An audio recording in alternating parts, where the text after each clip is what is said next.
Hey everyone, welcome to the stream. Thanks for tuning in. I'm Aaron, better known on Board Game Arena as webberaj, and going to be jumping into another all-player commentary game this evening. If you're new to the stream or are catching this VOD on YouTube, Open Table is a game. We do this once a week, usually Friday evening, sometimes on a Saturday.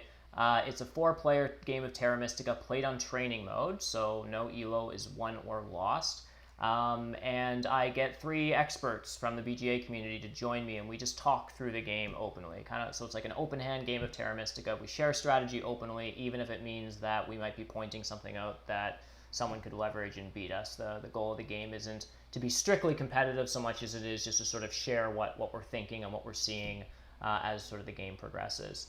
So that's the idea. Today's game is going to be on is base, no landscapes, all the rest of the usual settings. So it's basically arena settings, which we thought would be sort of fitting because everyone's seems to be getting into this season of arena. So without further ado, let me just introduce the players that are around the table today. I've got JDI joining us, who I'm really excited to have on, first time on. Gwarrack, Gordon, who's also from Ottawa, same city as me, which is cool. And AJE8, Andrew from the USA joining, who has been crushing it recently on Arena and just doing really awesome stuff on base map. So I'm really excited to have him on as well. Anyhow, say hi, guys. Hey, how's it going? Nice Hello. to be here. Hello. Cool. All right, well, you guys ready to start things off? I can jump over to the game board. We can get this underway. Yeah, let's do it. No freelo. That's right, Ryan. All right, let's get things started up.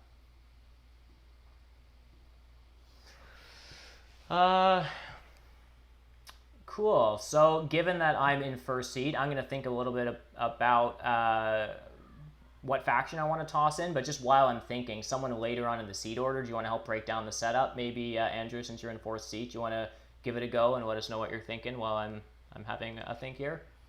Yeah, sure. So the setup here is we've got, for scoring tiles, we have big buildings, TPs, and dwellings. Mm-hmm. So pretty good variety of scoring tiles, but no ship tile, which is not as good for factions like mermaids or cultists.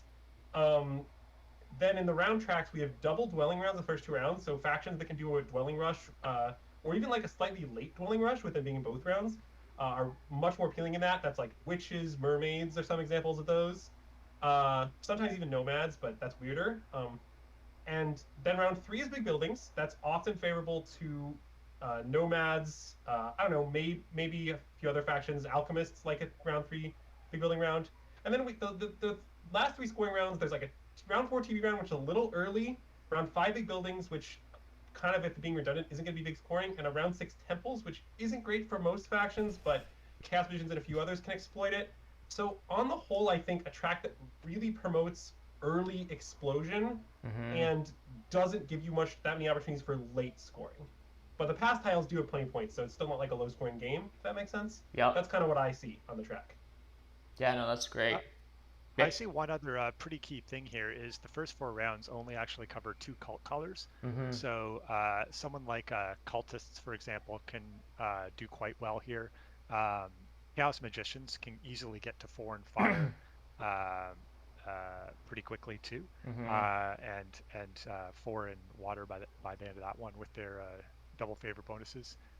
Some mermaids who start with 2 water and often don't want to take a priest in round 1 can actually make use of it by round 2 and then get double benefits in round 4. So the rewards there can be quite heavily exploited. Yeah, that's very true. The call rewards here are extremely exploitable. I will say though, like, it's a little weird in that, like, so if you're playing CM here, right, the call track is nice for you, but does basically demand you take water 2. But the plan is something like water 2, fire 1 in round 1, so that like you can get all the call rewards. But that's okay. It's fine to have one of your tiles as Chaos be water 2. It's just not like the default for CM favors. If that makes sense. Yeah, no, I agree. I decided to toss in Swarmlings. I feel a little bad about Mermaids. I would have personally really liked later on in the seed order if I thought I could have gotten Temp Ship and like opened with a double dig and gotten some dwellings. However, there's no Temp Ship, just to be clear. Yeah, I know for sure, which is why I threw in, or sorry, I meant Worker Power. If I could get a hold of Worker Power and open with a double spade. In seat 1, I just want to quickly point out why I threw in Swarmlings here. Seat 1 factions I find can be sometimes tricky just because their opening pass tile can be a little bit weird. Here is one of those setups where all, like 4 out of the 5 quote-unquote good opening pass styles are in the game. So you've got the spade, you've got the 2 workers, the priest, the worker power. I think any of those Swarmlings are probably pretty happy with. I mean, they're not going to get the spade. There's a weird chance that big building might actually go up to first seat if like second player doesn't want the priest. But I think here Swarmlings are happy with the first priest to a cult with worker power.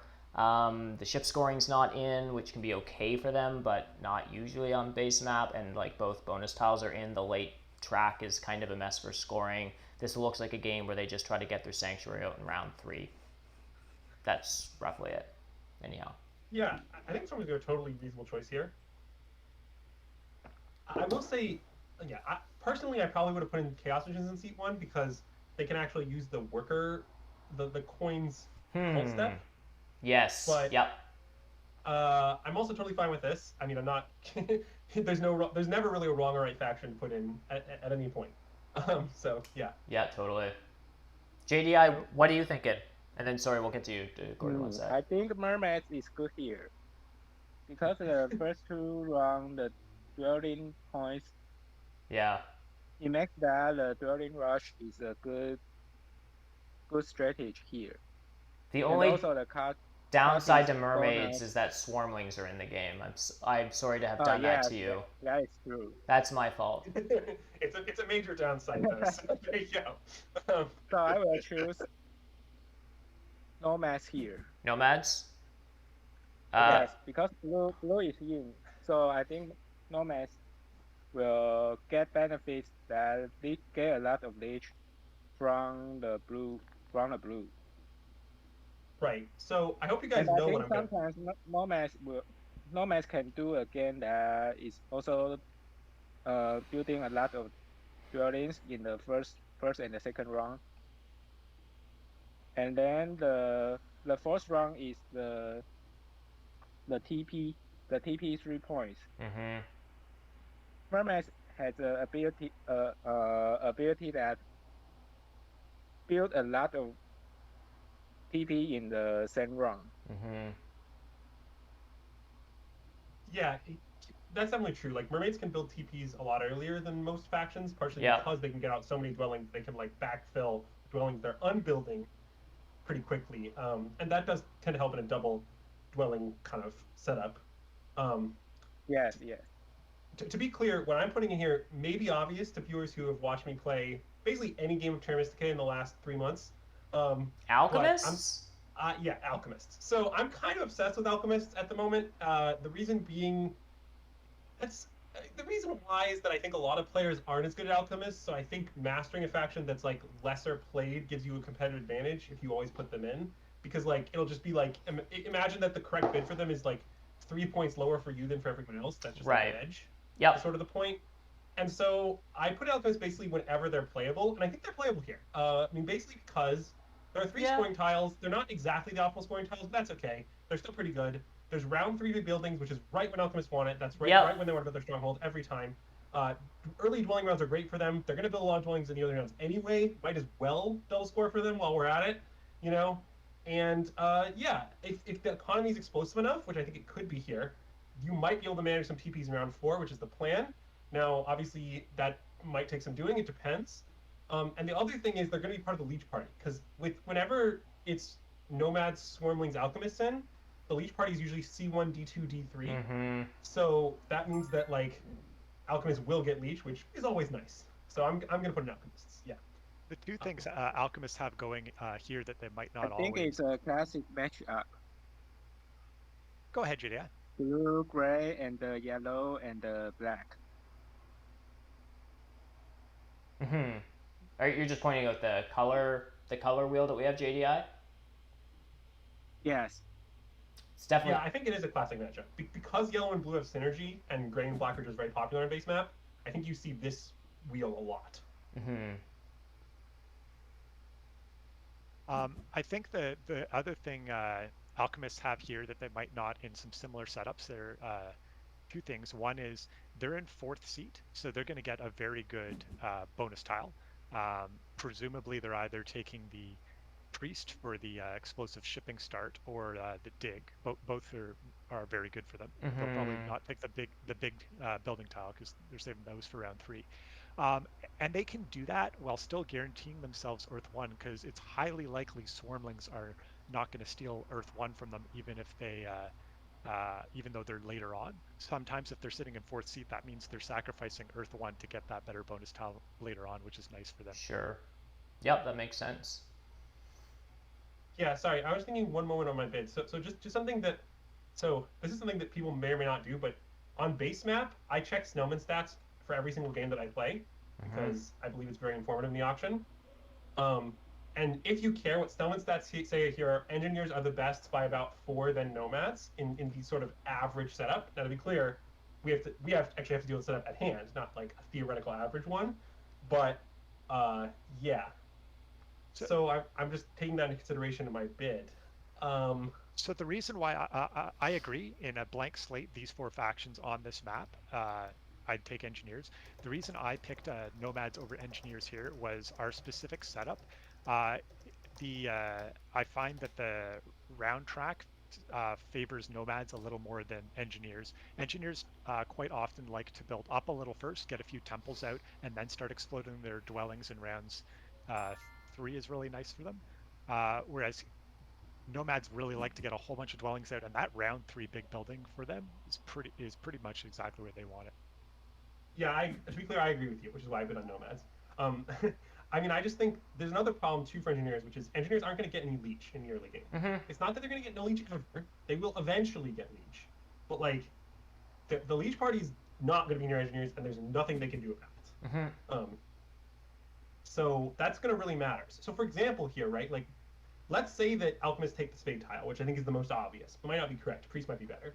Then nomads could take the power worker, and they just get double dig. There's no other thing engineers could take, and at that point, engineers looking at getting out 1 dwelling in the first round with another dwelling round right after it. Where I don't know. I just think that like they're not going to be able to exploit the track very well at all.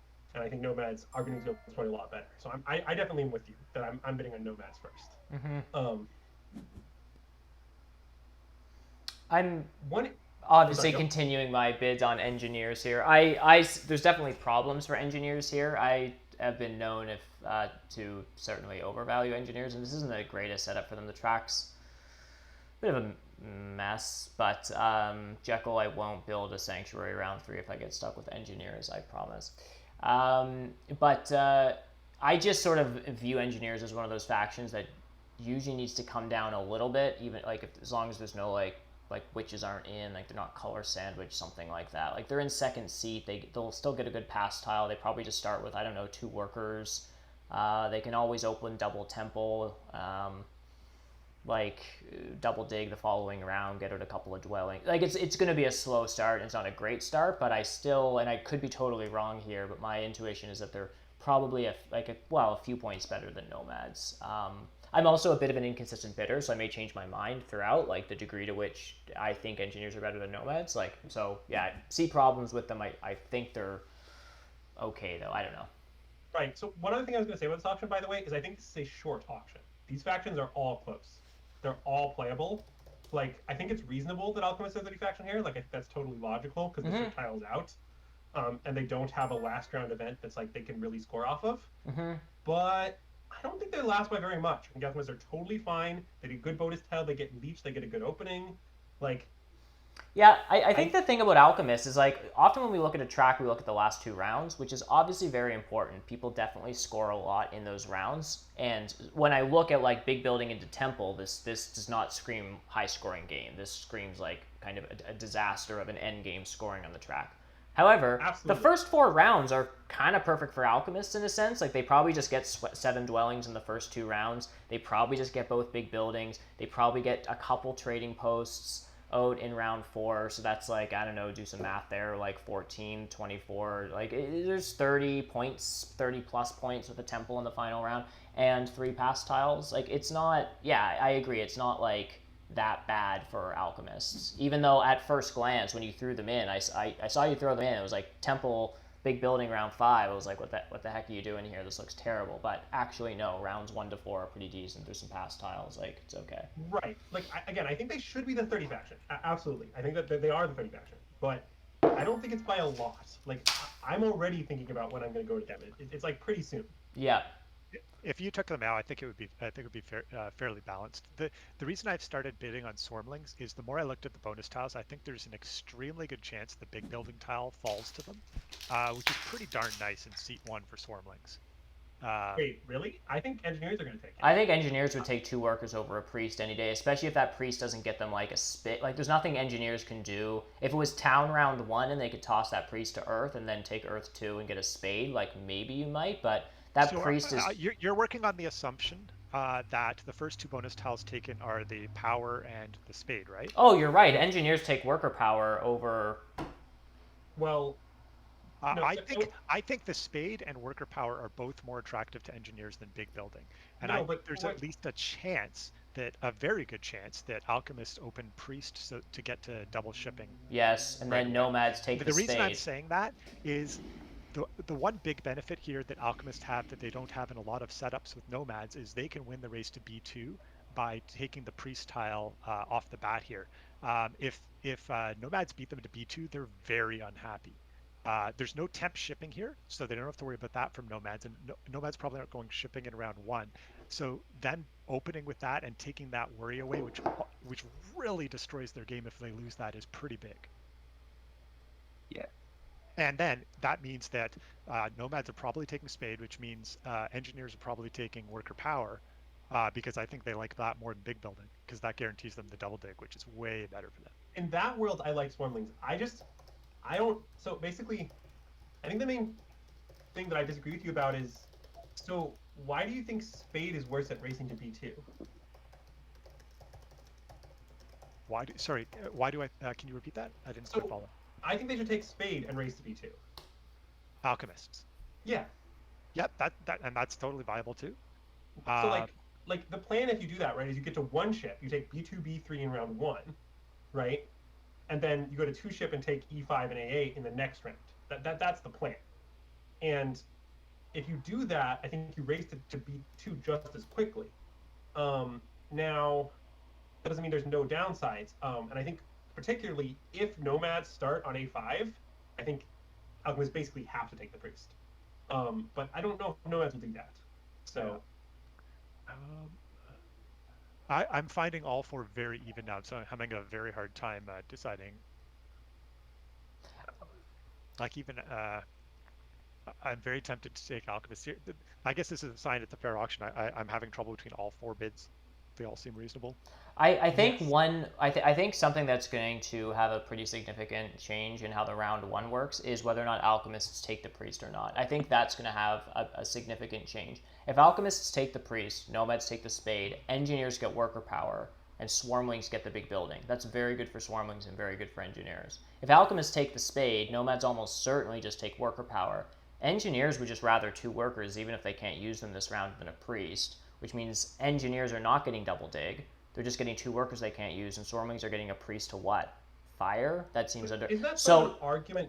Oh, sorry. So I was just going to say, I think the degree, quite a bit changes in round 1 for swarmlings and engineers based on whether or not alchemists take the spade, because spade's never wrong, or alchemists do the quote normal thing, take a priest and try to act 2 at first action.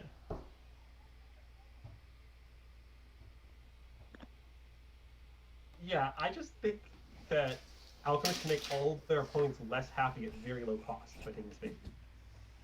Like, my opinion is sort of like... Yeah, pretty much.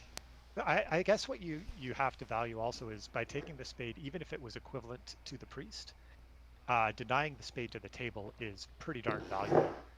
And as you see the trickle-down effects of that, it means that nomads don't get the spade, which they would have preferred. It means engineers don't get worker power, which they preferred. It means Swarmlings don't get big building, which they would prefer. So you're kind of hurting all three others, even if you felt they were equivalent. I think the Right, the, the exactly. main consideration for alchemists here, as far as I'm concerned, is that if they take the spade, they're just getting out less dwellings in round 1.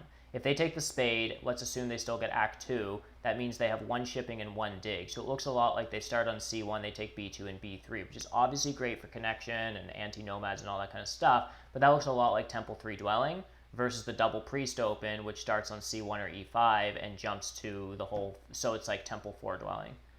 Which often, anyhow, which often involves like a 3 power to worker conversion to make it work and all that kind of stuff. But still, like a priest here looks like alchemists end with 4 dwellings. They take a spade, and a spade is great, and it makes engineers and swarmlings' life a little bit more annoying. But alchemists also snowball the following round with 1 less worker. I gotta say though, if I'm nomads, I'm extremely tempted to start D3, A5, E8, and take B2 as soon as they get 1 shipping to deny them that opening. I'm either doing that with the spade I take or with the double dig if I take the worker power. That's spicy. But see, well, I think it's even better than that. I was actually thinking about this far enough. I think if you start at A5, I think alchemists may not take the spade. The point of starting at A5 isn't that you block them when they upgrade ship. Is that if you do that, now they know they can't race to B2. Now they have to take the priest, which means you get the spade. Oh wow, yeah. The point of starting at A5 is to give yourself the spade. Mm-hmm. And I think that's extremely worthwhile. So I'm currently putting nomads on the assumption that my plan is to start A5 and force alchemists to take the priest. Yeah.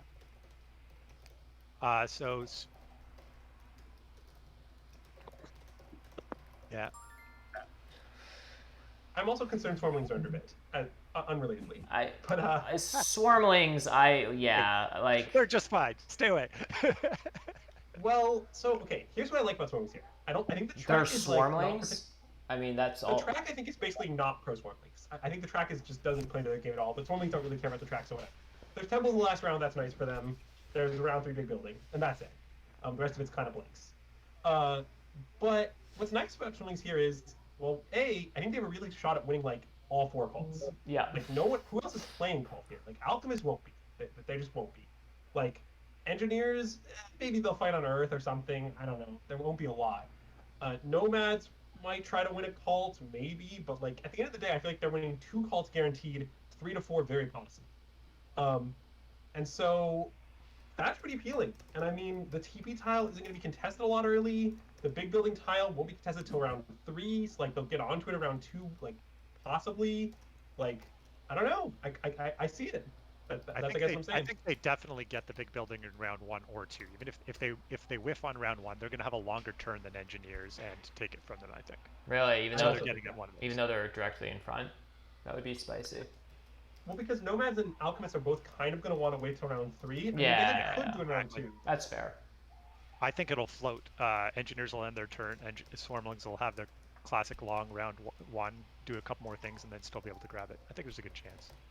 JD, yeah, I also think that. JDI, what are your thoughts here? The 3 of us are just like boop boop boop. We're just gonna talk incessantly. So the 3 of us. What are your thoughts here? You just threw a bit on nomads. I'm curious what you're thinking and how you feel this is all gonna break down. I think the engineer here, the only problem is that maybe in this game, in this setup, engineers cannot get a lot of damage. Because the blue and the yellow and the black might set up at C1, D3, and D2.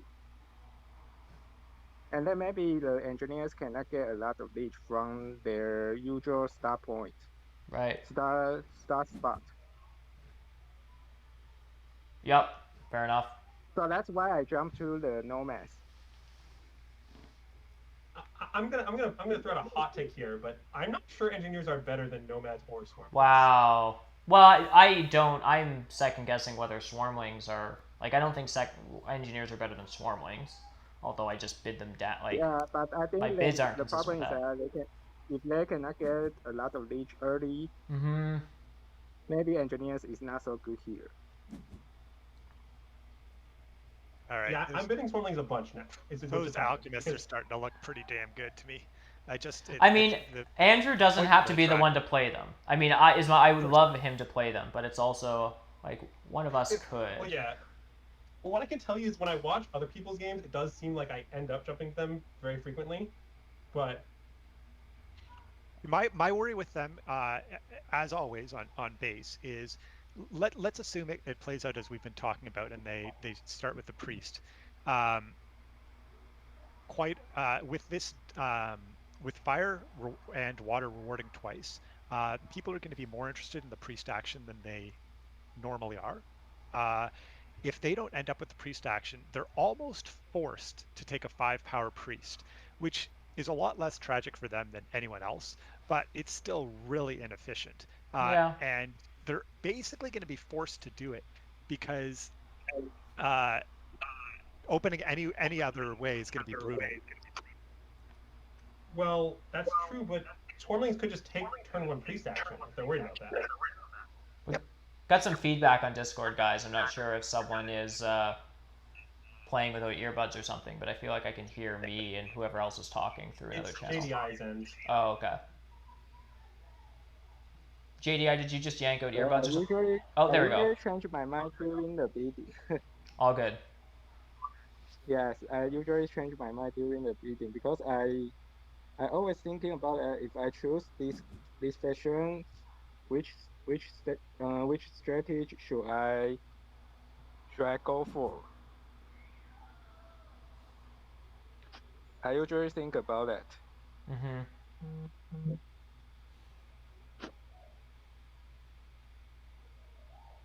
Quite the auction. So basically, we just have the same bid on 3 of the factions. We're changing our mind quite a bit. Yeah. I think black is also playable here. Alchemist. Oh yes, I think they're playable too. Yes. Yeah. So another thing that chat points out, which I think is very true, is network in this game is extremely contested. We put in the 3 factions in the game that are the strongest on network, most likely. Yeah. Alchemists, Nomads, and Engineers. And guess what? Not all those factions can win. It's like someone's going to lose out in that network fight. And meanwhile, they're fighting for these precious network points. Swarmlings is going to be chilling out, accepting their 0 network, going about their business. That's an advantage for Swarmlings. Like, the more brutal the network fight is, the more people have to like lose points in other ways to eke out 1 more dwelling. The more Swarmlings just like laugh all the way to the bank. So, I'm becoming increasingly fond of Swarmlings, which is maybe clear. But yeah.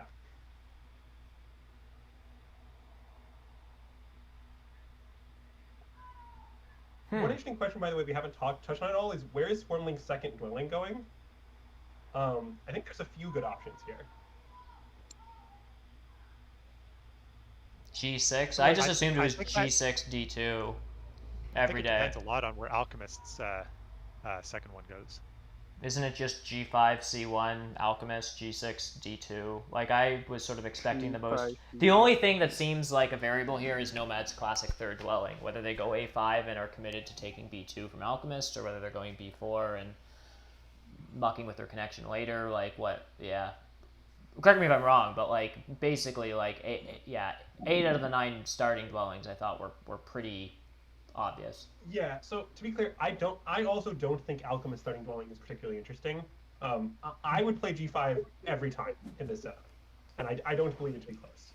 Right. Because, yeah, the reason I play G5 every time is that when you play E5, E10, your only connection route is easily stopped by yellow.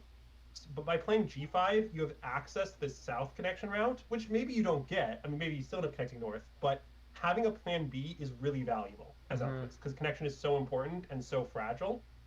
And so I just don't want to be all in on the north connection. Swarmlings might go G6, like maybe there's Leech Party there. I don't know.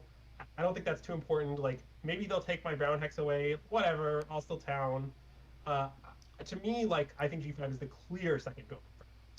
I think that Swarmlings do have an option to consider their 2nd dwelling on H4. The reason I'm saying that is it takes away some. First of all, it comes after everyone else, so no one else can react to it. It takes away some adjacency and leech and all that, which helps everyone else more than it does them in the east, and allows them to block connections and expansion opportunities for both engineers and alchemists down there. So I think it's a reasonable choice as well. Yeah, I agree with that. I mean, I think that part of the advantage of H4 is if you're basically saying that you don't want to give others leech, right? Like when you start G6, the problem is you're upgrading D2. Well, I mean, or you could reverse it, but you're upgrading one of those two places. And then like when you make your TP and like potentially Temple in round 1, you're gonna give everyone else leech that you don't really want to give them, and the leech you're receiving in return you don't care about because you're Swarmlings. So I think it's possible that D2 H4 is better because H4 has no neighbors. If that makes sense. Also, it's not lost on me that like denying engineers in particular leech is effective because leech is better for engineers than anyone else.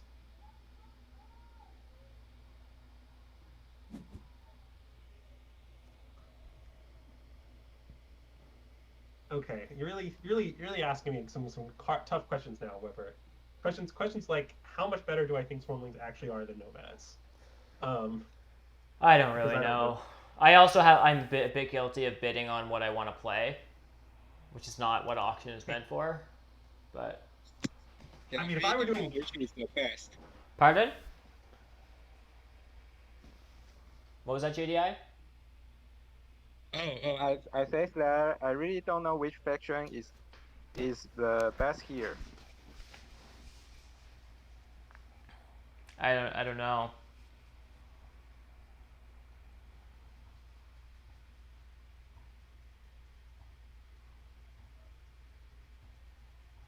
yeah, I don't know either. No one wants to play alchemist here. I mean, another factor I'm considering about the setup is that the setup is coin light, and only Nomads cares about that because the three factions are all good in coin light setups. Oh yeah, no one's brought that up yet. That's a good point. Oh yes. No coins on the track, workers on the track. Yeah. Yeah, the track will give you everything It's as long as also a it's low not coin. point game. But I mean, we put in 3 low coins factions. Engineers, all their buildings are cheaper. Swarmlings just like makes all their own coins off their millions of TPs. Alchemists have infinite coins. And I mean, in some ways that helps Nomads because like it means the coins actually will be less contested. Yeah. Or not uncontested. Yeah. I still find engineers and Swarmlings love the coin action, even though they don't have as many issues with coins. Yeah. Yeah. Yes. I mean, I don't know. I kind of hate the coins action as engineers, not gonna lie, but I do love it as Swarmlings. So take that for what it's worth. Basically, as engineers, I feel like I always prefer the double dig, and I sometimes prefer the single. But Interesting. I double dig, not questioning at all for sure. But I do find I generally need a coin action sometime mid game. yeah, I mean, you will need it at some point. But I mean, it's like mostly like to upgrade shipping. There's no shipping past tile. I'm not necessarily in a rush to do that. I don't know. I think it'll be fine. But yeah, I mean, I'm not saying it's bad for sure. I just think securing hexes is so important. Also, to be clear, I'm certainly not bidding on the factions I want to play because the factions I want to play are definitely Nomads and Alchemists. And I'm bidding on Swarmlings because I think they're the best, even though they're the most boring. But I just don't want to. I feel like if I just don't bid on Swarmlings, what'll happen is like we'll reach the end of the game, Swarmlings will have Swarmlings things, and then they'll have won by a bunch, and then I'll just be sad. And so I'm just trying to make the auction as fair as I can from my perspective. But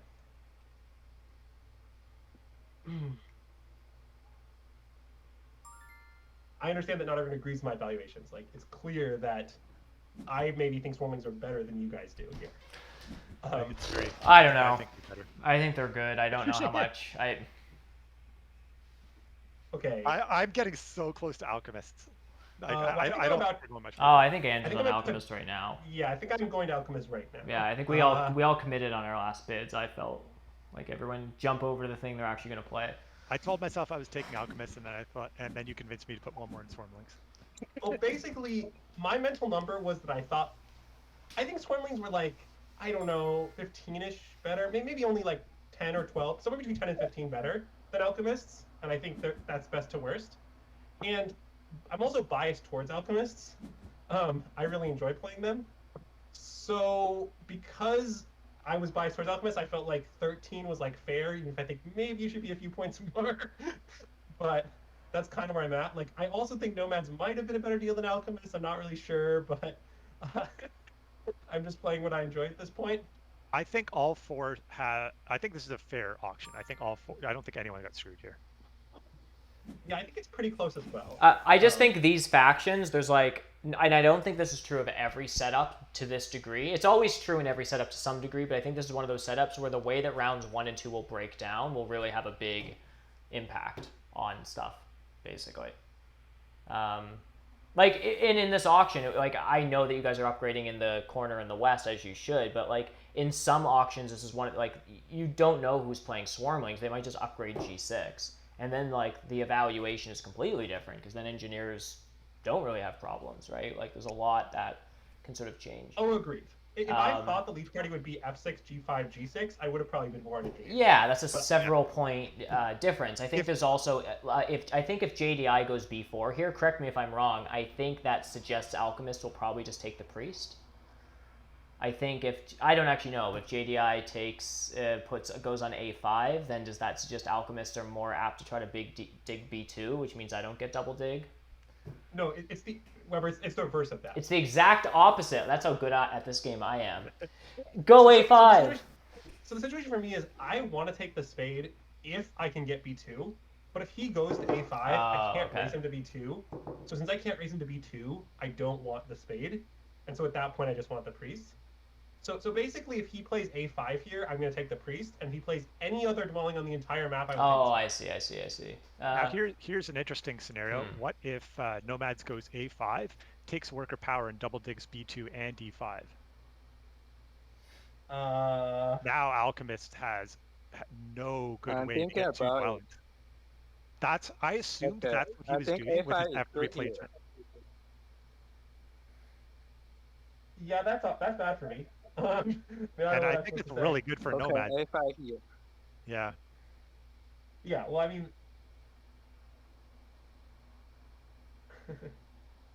Now, just to back up one sec, if I was playing with, if all three of you had an ELO of like 200, I would have kept bidding engineers, because I would have figured there was a 50-50 chance I'm getting a Leech Triangle on F6, a much better chance I'm getting a Leech somewhere anyway. Maybe, maybe Nomads upgrade E8 or something crazy.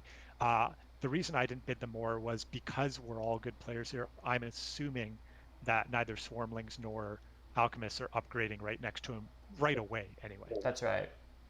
I'm expecting I might get Leech this round if your first trading post upgrade is on G6 because you don't get any spades or something. Yep. Because that's where you want your sanctuary, presumably. That kind of thing. But yeah. Yeah, so I'm just taking the priests now, as I pointed out. I mean, I don't have to say, like, I think, like, if engineers wants, I mean, if Nomads declines the spade to, like, tase me, I just don't think that's correct for them. Like, I think they should play their own game. I think the spade is clearly better for them. So I'm just not worried about them taking worker power, which is what would have to happen. But sorry, to address something in the chat, there was a chance of engineers getting double dig. I mean, of Nomads getting the double dig. Nomads get the double dig if I take the spade. If Alchemists take the spade, Nomads take worker power, and then they get the dig because the Leech Party is in the north west. That's the deal. Actually, I'm thinking about getting priest. Yeah. If you choose single spell. That one's surprising. To be clear, it is my expectation that I would have to 5-power priest here. Yes. To get my second shipping. I was at no point expecting to not have to do that. Because I just because okay, just to be clear, Weber, if I were Swarmlings, that was not Warrack is Swarmlings. If I were Swarmlings, I would have round 1 taken priest, like first action. Really? Oh yeah. Okay, so the reason I didn't is I don't that's not hugely important for me. I don't want to burn power. I think there's a very good chance I'm getting doubled. I shouldn't say very good chance. I think there's a reasonable chance I'm getting double dig next turn if I hold on to my power And I hate burning early power as swarmlings because you generate so much later that those were my reasons for not opening it. And I figure I'm getting leech on from C1 and D3. There's a very good chance. Sure, that's all true, but now you're just definitely not getting the priest. That there's no way. Like either no one has to take it or I'll take it. Is this about to happen? And so because you're not getting that priest now, like what is your plan for this round? Like, are you going to take single dig? Like, how are you going to make your round long enough? Oh no, wait, you got the big buildings tile. Yeah. Oh yeah, maybe it's fine. Sorry, I forgot. I was still living in the world where you weren't getting that tile and you had to wait for it. My apologies. Maybe it's right now. If that's a really good point to bring up though. If I was not sitting on this tile, if it had been grabbed by say engineers, I agree I would have opened priest there because now I value taking a longer turn. Whereas now passing early on to like the to any other tile, I'm totally fine with going early next round to make my next round faster to hopefully get back to the big building tile possibly. That's totally cool by me. Right. Well, another thing is you could open. I think you have the potential to open Sanctuary and Stronghold here if you try. Workers and coins, basically? Yes, workers and coins aren't contested. Neither's contested. So, like... I'm out of power already. Basically, if you decide that what you want to do this round is open Stronghold Sanctuary, which may not be correct for you, I'm not saying that it is, but, like, I think you would manage it. Yep, it's certainly possible. It's... the issue I have with that is I'm kind of giving up on the scorings in round 1 and 2. There's a lot of motivation for me to oh, it did get taken. Okay. There's a lot. I'm a little more interested in getting a dig and a couple dwellings out and then building my second big building in round 3. I don't actually gain any extra victory points by building the stronghold now. Opening the double big building I find a lot more interesting as swarmlings when there's a round 1 big building reward for it. Well, I mean, you score an additional 4 points off your pass tile. You don't score 9 more points, but you score 4 more points. Let's be clear. Yeah, and that's fair. But so basically, you could look at it though as that I'm losing 1 victory point by doing it now. Now there's economic benefits because the sanctuary is amazing, but it's not nearly as enticing for me as when there's a big building. Maybe I'm overvaluing that, but I'm seeing not only do I not get the big building reward for it now that I'd be getting in round 3, but I'm also probably not getting as many dwellings out because you struggle to find that dig in round 2 often. Yeah, that's definitely true. The dig can be awkward when you open both big buildings, and I'm definitely not trying to claim it's like unarguably correct or anything even close to that. It's a very viable open for sure. Yeah, I was just pointing out the option was there for you if you choose to take it. Yeah. And interestingly, we actually just saw JDI upgrade on F3, presumably trying to convince Weber to make his second temple on F4 and give him Leech. Yes. Which makes some sense because we both beat him to upgrade it. So he wouldn't actually have gotten that trees on D3 because he chose to open Priest. Yes, and just to quickly talk through my round 1. My round 1 is going to be double temple. Is going to be sorry, not double temple. Single temple with another trading post and then 2 dwellings, and Earth 2. So I am just building both my... So I built my trading post on F6 because I wasn't sure, Gordon, if you were taking a power action, and specifically to take this Leech. I wanted to be upgraded to a level 2 structure so I could take a 2-for-1. And now my next move is to come over. The moment JDI built on F3, there's no world where I don't immediately just follow suit with what he's asking, basically. Oh yeah, I think it's a good agreement for the two of you. Yeah. And he knows that. Like, I'm not in any position. The moment he invited me to upgrade next to him, like, I have to basically oblige, kind of. So. And also, at some point, I'm really excited for E6 to get dug next round. Yep. So I'm going to have a very interesting decision. By you upgrading a second trading post, you've left me the option of taking Earth 1. Classic Swarmlings is to take Water 1 or Air 1 with your temple and then take the other one with your Sanctuary. The benefit of taking Earth 1 is when you eventually do make your second temple, which you're forced to at some point during the game, you often have a not great favor tile you have to end up settling on. quite often it's just to move up the cult track. Whereas by opening Earth 1, you can then take Water 1 into Air 1. Downside of this is I'm incentivized not to build that temple till round 6, so that strategy makes a lot more sense. Makes a lot less sense now. But denying that Earth 1 to the table has its own benefits. And there looks like there's a very good chance, depending on the passing between me and Alchemist, that I could open Double Dig next turn. So I don't know. Not sure what I'm doing yet. No, it's a good point. And you're right. Me building a trading post is sort of me seeding my tempo that I had on the favorite tile. I talk about this when I'm streaming arena games a lot, that I sort of like pretty quickly give up tempo on favorite tiles. I like take them. They're like always priority number 4. I'm bad at just prioritizing them. I'm always like leech first and then scoring. Well, you shouldn't say you're bad at prioritizing them. I think it's just fair to say that they're lower on your priority list. Yeah, I guess so. Yeah, fair enough. But now that JDI is Doug B2, this is actually good for me, because what it means is I can sort of see what temple decision you make first, and if you go Earth 1, it's really annoying to me because I really want to open Earth 2 here, like really badly, and I'll have to decide whether I want to do that or not, kind of thing. Yeah. But you might just take workers next, and it's even more annoying because I won't even know. Well, I gotta say, JDI upgrading F3 hurts my chances of opening Double Dig. I mean, you already have enough leech to do it if you want to. It may not be worth the sacrifice, but like, you literally have enough power to do it right now. No, I have 7 power I can use, and I need 8. Oh wait, I apologize. I'm bad at counting. Wait, you have.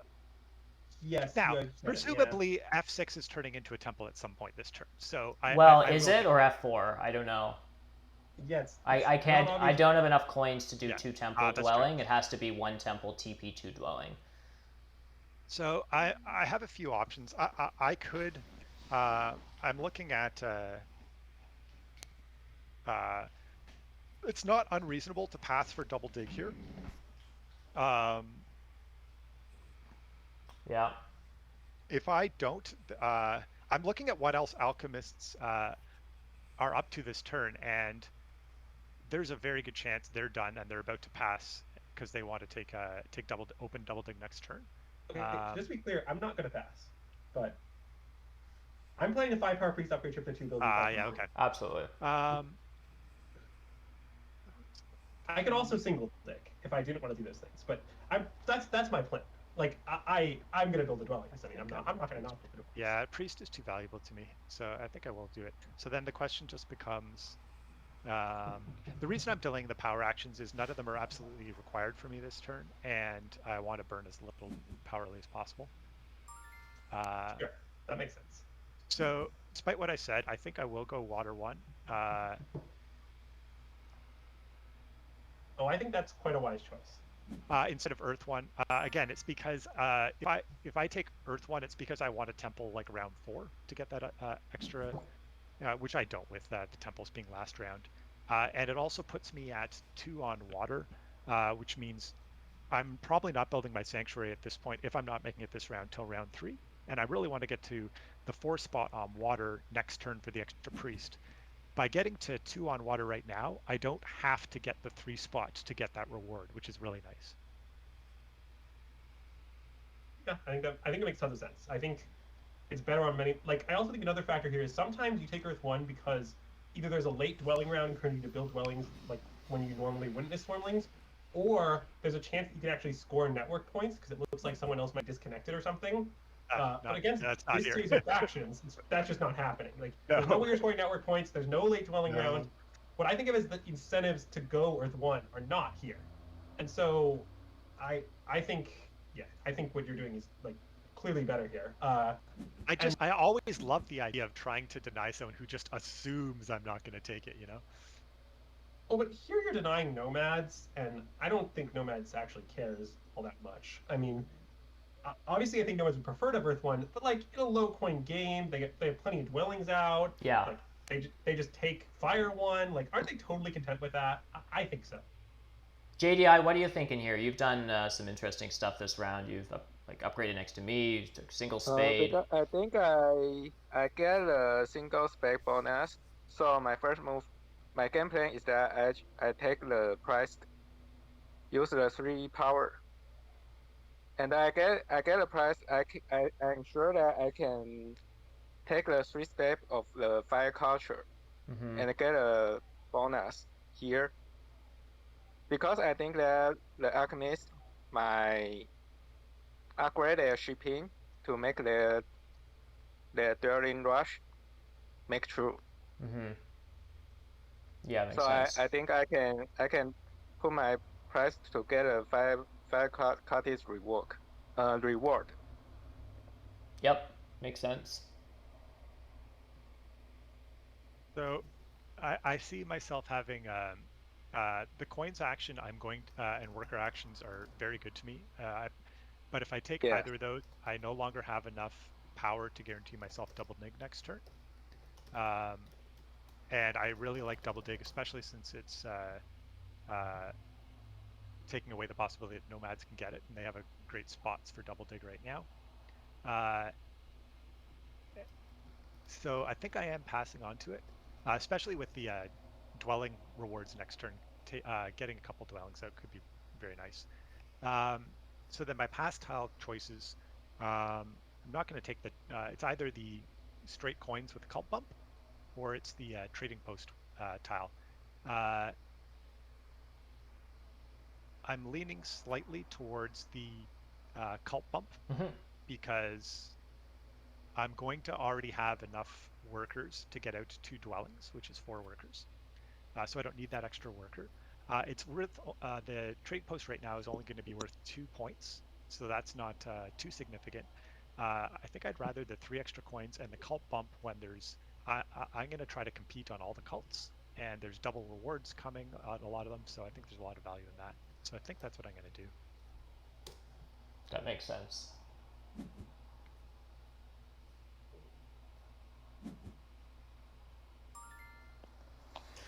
And the benefit of this is I'm also going to be able to take double dig without burning power. Right. Which is, as I mentioned before, for Swarmlings, they get so much power later on that if you can hold on to at least 8 all game long, it's very, very nice. Right.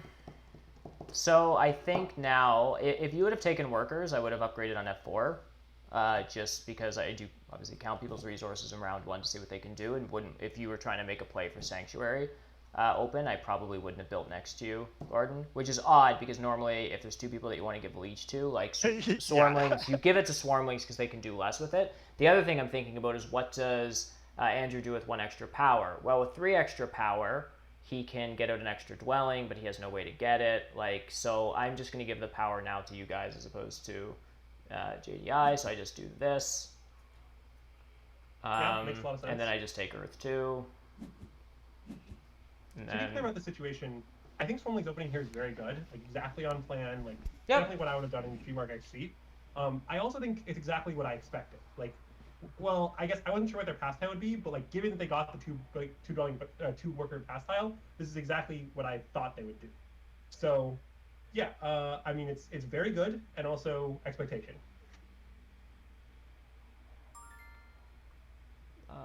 Yes, I will obviously take Leech. Is Fire 1 here good? Fire 1 here? Fire 1. Yes. I love Fire 1 think I can get a lot of Leech. Yeah, I love Fire 1 here. Earth 1 is not at threat, and Fire there's 1 so is few also points. here. I mean, I think the thing is if you take Fire 1, are you really going to try to take Earth 1 later? Nomads don't necessarily want 2 priest production, so whether it's under threat or not... Fire 1 is still here. Yeah, go ahead. Sorry.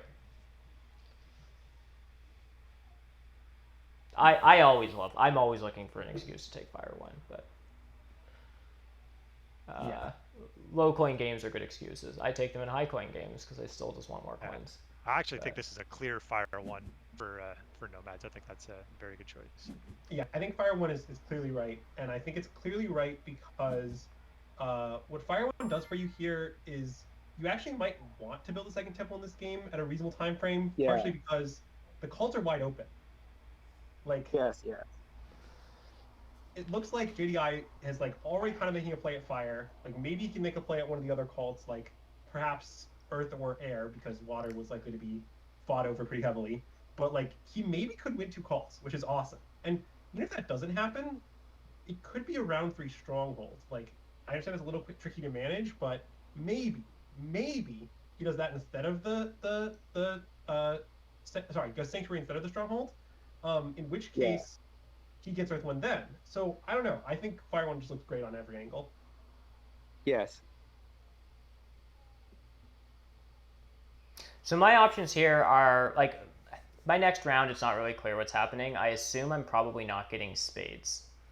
If I get enough leech for single spade, I would do that, but then I don't have enough coins to build a temple and a dwelling if all my power is a spade, unless I take the dwelling bonus.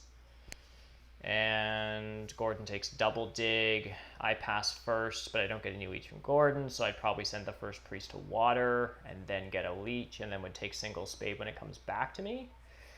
And at that point, nomads just have a ton of power. So this is sort of what's going through my head right now. Taking the dwelling bonus to have enough coins to temple dwelling, and then it's basically 3 coins and 3 points. Seems pretty good. If I take the 2 workers, because workers are good for engineers, seems better than a few coins, but then I'm basically just sending a priest to water to get some more power. It's not clear if I'm getting leech. I might from nomads. I might get a bunch. I might get none. It's hard to say.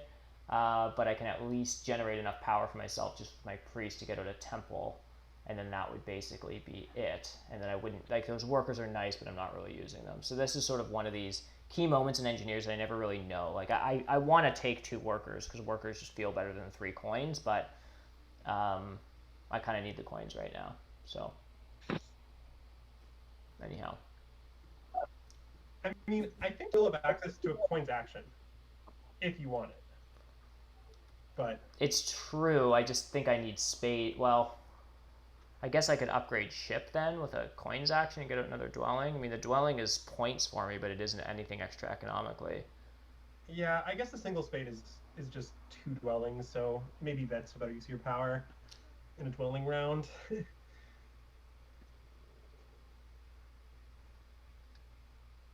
think I do this. Jekyll, did I do that incorrectly? Well, I guess 3 spades in wrong one. Or 2 spades, sorry. Yes. Nomads takes the single spade that was just kind of lingering there. I think that makes a lot of sense. Especially because that was under fire from engineers. Engineers really wanted that as well, so securing that was pretty big. Yeah. Okay, and then If engineers gets there, that opens up G1, F1, possibly a tap through F2. sure. They really like that. They can ever manage to win that race. Yeah. I think And it's a free dwelling for nomads die 7. I think though D4 is slightly more important. Well, in this setup, not necessarily. I don't know. I guess. I agree it's more important, but it's not as a threat. So something really important just happened just there. What happened is JDI slow played his dwelling. He didn't build it, and I think that's a really good play because I want the spade tile. The spade tile is my most desired tile here by a lot. And JDI can deny it So to I me at slow no down my cost. action to build my dwelling later. Yeah, well Right. done, JDI. So like now I'm not sure like what tile I'm gonna take. Like I don't know. They're all kind of medium. Like I kind of know I'm not getting any spades next round because I think Swim is gonna take double dig and engineers can first action single dig. So like Yeah. taking worker power doesn't make a lot of sense because like what does that really do for me? I can't take a scoring tile because there is no ship tile because this setup isn't exactly optimal for alchemists. So the conclusion I'm coming to is what I'm probably going to do is take the big building tile. And the reason I'm going to do that is I think people often as alchemists don't build their big buildings as early as they should. And the reason is they're waiting for track events. Yeah. As alchemists, your big building scores 6 points every single round. So like I'm going to build it a round early, score 4 points off the pass, and then essentially 6 points when it makes 6 coins the next round. So it's going to pay itself off easily. And I can do that and still build a 8 probably. I might have to like priest to worker or something weird, but I suspect I'll manage it. So I think it's just going to work out for me on every level. So I'm just going to take the 2 pass tile. I also could hard dig, which I'm also thinking about. I could hard dig and get out 3 dwellings, another option, and just not use the pass tile bonus. But anyway, I'm taking this. And that's the other benefit of you taking the big building now is you deny it to someone going into round 3. Everyone at the table wants that in round 3. Yes. And you're going to cause someone to possibly play suboptimally to try to delay their turn to get it from you. And I don't think, Andrew, that you'd get it into round 3 anyhow, unless you had a rapid fire short round, but not if you were trying to get out 3 dwellings. I imagine Gordon just beat you to that tile.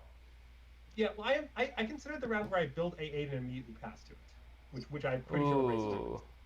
Cool. But that would have been very interesting. Spicy. Well, I've actually done that sort of thing before. I think alchemists actually need pass tiles a lot more than, I don't know, is commonly thought of. I mean, basically, you're just converting so many points that any round you're not scoring is a sad one. And so, like, you kind of have to prioritize in pretty aggressive degrees. So, like, if the ship tile were in this game, for example, I've done that before, like, make 1 dwelling and pass on a ship tile in round 2. But in a dwelling scoring round, I don't know. It just doesn't seem incredibly great because dwellings are so many points. But yeah.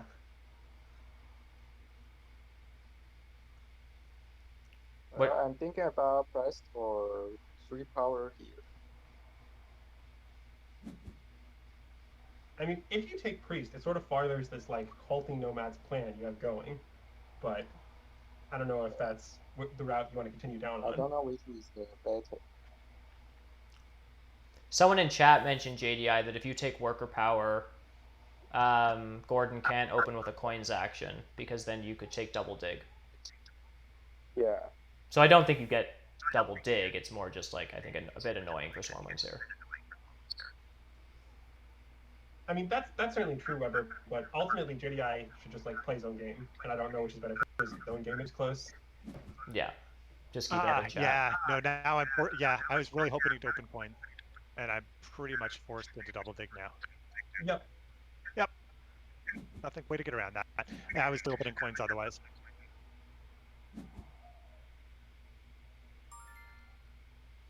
That's too bad. So I think here I'm just taking single spade.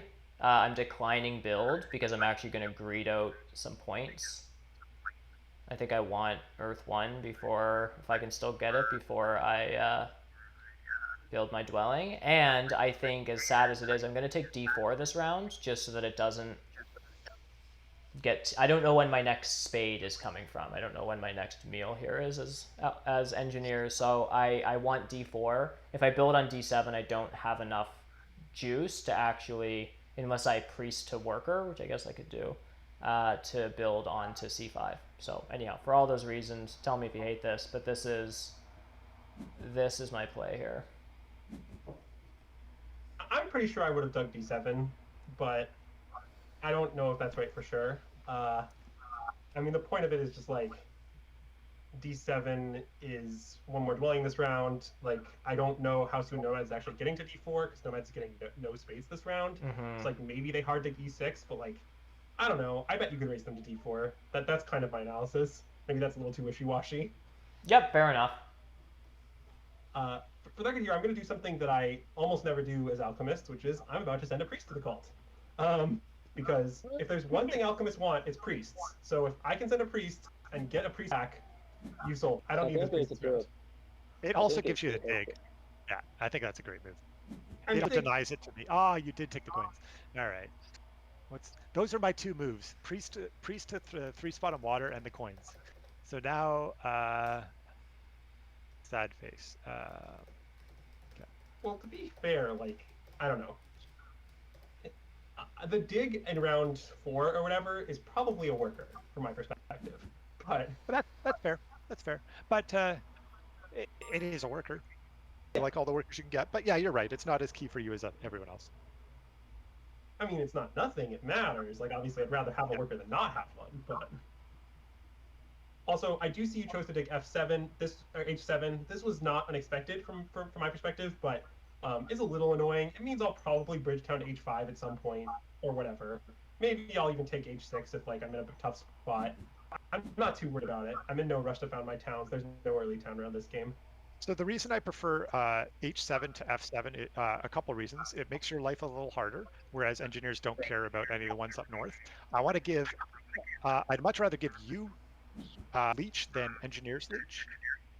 And if I end up needing a fourth hex around there, we probably don't because it's probably a strong a sanctuary there. I'd much rather take I11 than E10. Yeah, makes sense to me. It opens up the possibility of messing with H5 to get to H4 if I get crazy ideas of third down or something. Well, H5 is going to be gone this round, I think. But yeah, you're taking sure. it this round. Well, you were talking about passing early. You never know. Yeah, I mean, I was considering a lot of things. It happened once where I was actually able to pull out network points by connecting through the south once a swarm link. So leaving that option open to me is always nice.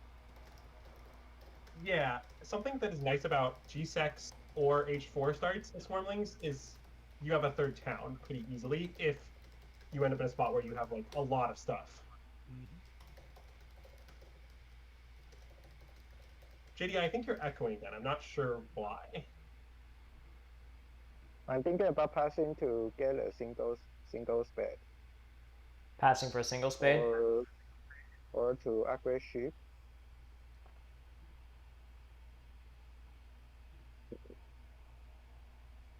Well, one ship upgrade doesn't do anything for you though. Like you could take priest and get 2 ship and get out a bunch of dwellings, but like the first ship doesn't do anything. I think that's what he meant. Oh, okay, gotcha. Yes. He gets out 3 dwellings with, or does he have enough for 4 dwellings? He might have enough for 4 dwellings if he gets takes the priest action. It's a lot of points in a dwelling round. Yeah, it's a lot of coins too, but it might be possible. Let's see. 8 plus 8, 16 with the power. Yeah, he has enough. Okay, maybe I will give you a try. I will upgrade 2 ships. Yeah, I think that's a really, really good line. Try this line. I mean, the other thing about this line that's kind of nice is you're going to race me to B4, which is pretty good for you. Yes. And pretty bad for me. Yeah, my game's not going quite as nicely as I had hoped. Just between not ending up with a spade and then it looks like not getting a great pass tile in the zone where I was hoping for the spade tile. Anyway, I'm going to dig F5 and take H5 now is my plan. Just a classic 3-worker hard dig from Alchemists. This works nicely for me. This is the power I need to build a trading post. I'm aware of that, but here we are. Which, just for folks that aren't as familiar, who might be on the stream who aren't as familiar as engineers, the third dwelling here doesn't give me any income. So I'm building it here because I need to secure this hex and, you know, it's dwelling round. So I'm building this dwelling, but it's not actually giving me any income. So the most optimal thing to do with engineers is to sort of cover these back with trading posts.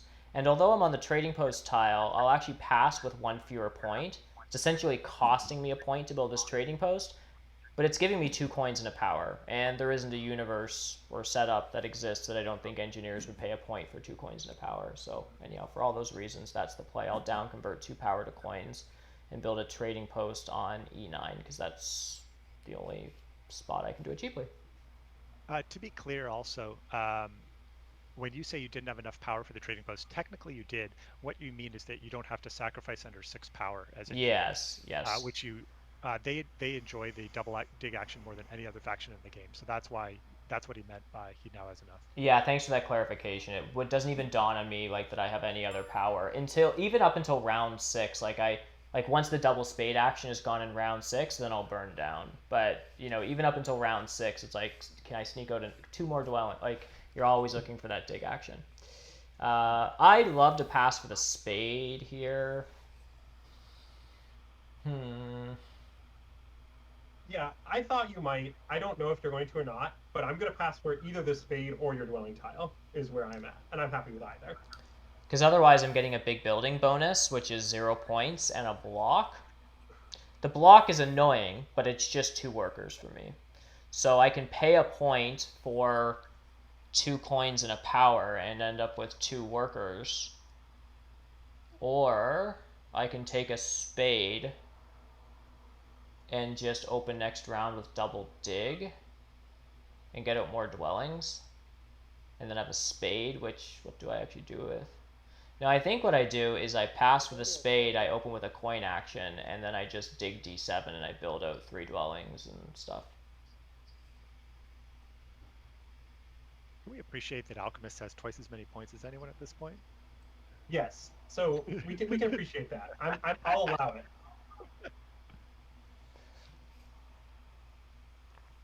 Looking good.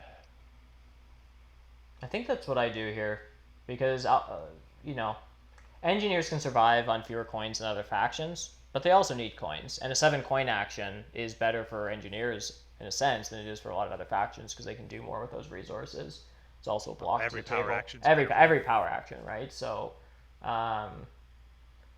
yeah. So I think a spade and 7 coins and an extra point has to be better than 2 workers and 2 coins, like, or whatever that calculation is. I'm also converting down on my power. I'm getting 6, so that'll be enough to bring me to 042 in case I get 2 leech. JDI is a ton of resources. He's building on E8, presumably I get a power there. So I think this is pretty strong for me. Yeah, I agree that's pretty strong for you. I thought you would do this. I have the option to slow play building my dwelling, and I fast built it to get you to pass on the dwelling tile, the spade tile, so that I could get the dwelling tile at the time I wanted it. It all kind of worked out well for me. Although, if it didn't work out, I would just take the spade. This also does mean that the person who has access to the big building tile right now is nomads. And I don't know if they want it or because they're kind of on this build 3 dwellings line at this point, but I think they have to complete this. I don't think they can give up on the number of resources and points that they get from those dwellings at this point. Yeah, I agree. Crazy. Which means Swarmlings is going to complete their dream of big building tile 1 and 3, rounds 1 and 3. Oh, this is nice for Swarmlings. Good stuff, Gordon. It's looking real nice.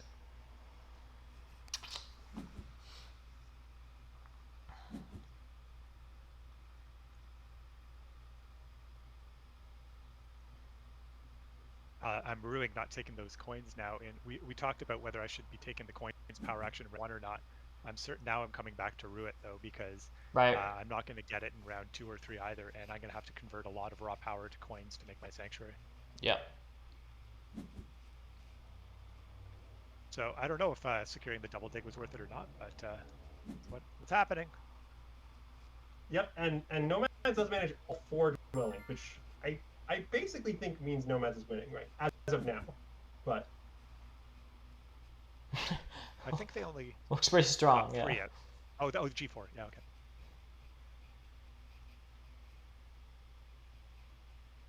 Okay, so I'm just gonna think for one moment here. That's allowed.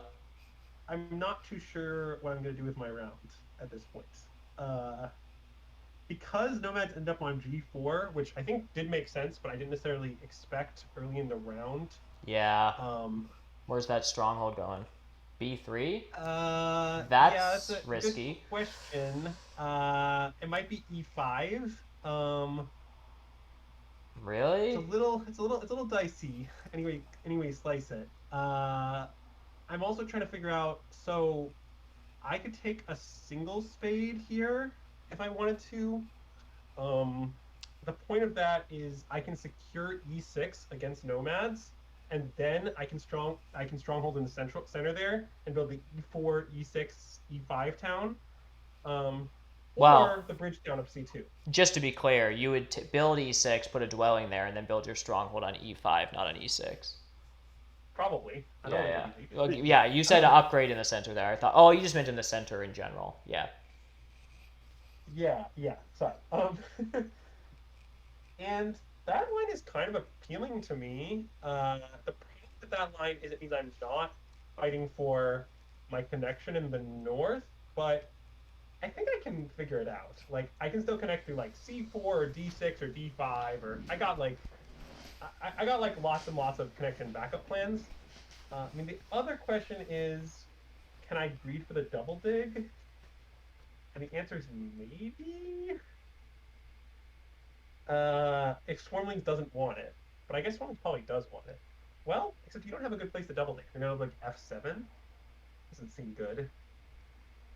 So maybe I can greed. If I'm greeding, then I can just like send a priest occult, and I'll have like 3 and 5. No, I still don't have power. I'm surprised you're considering doing anything else other than securing E6 right now. I think that nomads would be. Happy Oh, to they don't have take any it. free. They don't have any free dwellings. Okay, I missed that. Yeah, Never mind. but if they hard to get to yellow, it's actually still pretty hard for you to Yeah, take. like that's huge for you. You really, really need that. I think you're losing town space otherwise. I would like it. And I will in the end just take it. And for what it's worth, I'm very unlikely to take double dig because there's a round bonus and a pass tile for big buildings this round. So I really, really, really want to get my sanctuary out, and I need 8 coins for that, which means all 5 of my bowl through hour is going to coins right now. Yep, makes a lot of sense. JDI is going for the stronghold for water 1. Makes a lot of sense. Or sorry, sanctuary water 1. Makes a lot of sense. Mm-hmm. Actually, water 1 is going to be under threat this round. I'm probably losing it. It's probably what's happening. Well, am I going to repeat the mistake I made on my stream a couple of days ago by building around? No, I think I'm not build. I'm going to build a sanctuary in round 5, and I'm just going to 4 TP next round and do an air 1 or something. I don't know. I might even build a temple for air 1 next round. Like, I don't know. It's a lot of points worse. It's probably 12-point water 1. Well, it's actually a 15-point water 1 probably if I could ever pull it off with a sanctuary. But then I wouldn't build that many dwellings. It's just hard on my economy. Well, the thing is, I think we might be in a weird spot where neither you nor me takes it this round because I think I'm gonna build my stronghold come hell or high water. But yeah, I think what happens, and this is where the open part of this game comes in, but is if you stronghold, I'd temple this turn. I'm perfectly happy templing this turn for it and losing 3 points off the track to secure it. I'll greed that much. Yeah, but basically what I think is, okay, so my game has some problems, right? Like my connection's a little dicey, my towns are a little dicey. That's all true. But what is going well about my game is that my economy is great. I have tons of dwellings out very early in the game, which is exactly what Alchemists want. And because of that, I bet I can manage to build a lot of TPs next round. And I also think I can manage to build my stronghold this round. And I just think at that point, like, I might not need, like, I guess I don't think water 1 is necessarily my priority. I don't know. Not sure. Another thing is, and chat brought this up, is they're catching up with me right now, is like I took the spade and it's super unclear where it's going. If I didn't get a coin action, it would almost certainly be D7 because I wouldn't be upgrading shipping. But right now, C2, C5, and a spade on D6 looks nice. G3 looks pretty good. It's in theory not under threat, but famous last words. Well, no, it's realistically not under threat. Maybe it is just D6? I don't know. Yeah, I mean, you can do whatever you want. I don't know. It's kind of up to you. Another thing is, another way JDI's game is going great is it looks to me like JDI is going to have the fastest round here and therefore be able to pass on to the T tile in TP round when they're nomads with a million dwellings out, which is like kind of perfect setup. Yep. I think this 2-ship nomads line is extremely good. Yep. Yeah, I like it a lot.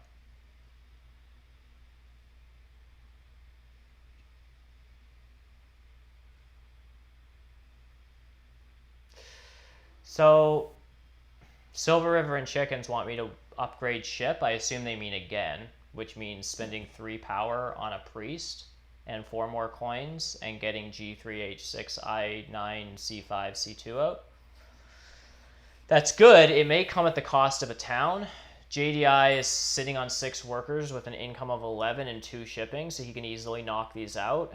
As it is, like, taking D6, he can still interrupt D7. He'd have to do it on 3 ship, but so, like, D6 is a bit of a defensive move, sort of, because it means that this town can only be interrupted at 3 shipping. That's sort of why I'm liking D6 and not... Yeah, the greed line is take a priest, upgrade shipping, and then get 4 dwellings out. 1, 2, 3, 4. But instead, this line gets out... well, actually, I could get out 5 dwellings.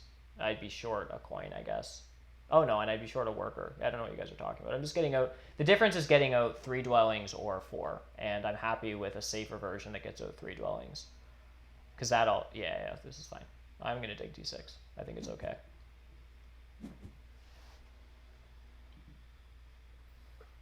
Is it far away chickens? It's 1 more shipping. And have you played JDI before? Nothing is ever that far away from this man.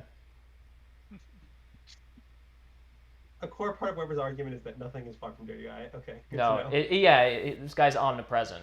And I can say that because he's on the stream literally right now. But like, JDI is everywhere, always. JDI, do you agree that you're omnipresent? JDI can reach any hex he wants to. He has a magic power. He has pretty good control of them, for sure. Sorry, I'm just thinking for a moment here because I want to build my... I'm going to gain almost no power for my strongholds, which is not the optimum power cycling for me. I mean... But also...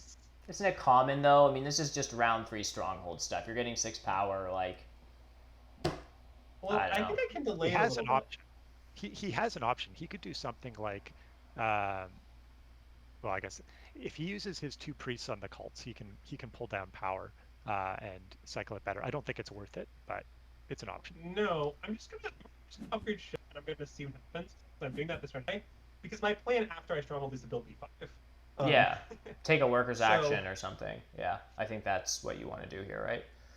Yeah, I'm just gonna hang out, see if some leech appears, perhaps from swarmlings. There you go. Yeah, perhaps from engineers building C2. You know, there's lots of leech I could get.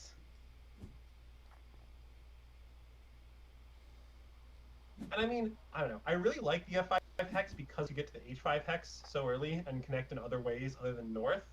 The downside of it is definitely this, is that right now my town is dead over there, which is not my preference, but I'll figure it out, I assume. Yeah, when we were debating whether JDI should be doing a dwelling explosion or not, one thing I missed that clearly he didn't was the value of getting to G4 quickly. Well, it disrupts me and gives him a yellow hex. I don't think it's all that much better. Like, I don't think he's going to run out of yellow hexes, but I do think the disruption on me is pretty substantial, and I do think I'm doing okay in this game. Well, it's twofold, though. It's a disruption of you, and it's a hex that probably disappears fairly quickly to you if he doesn't take it. Yeah, that's true.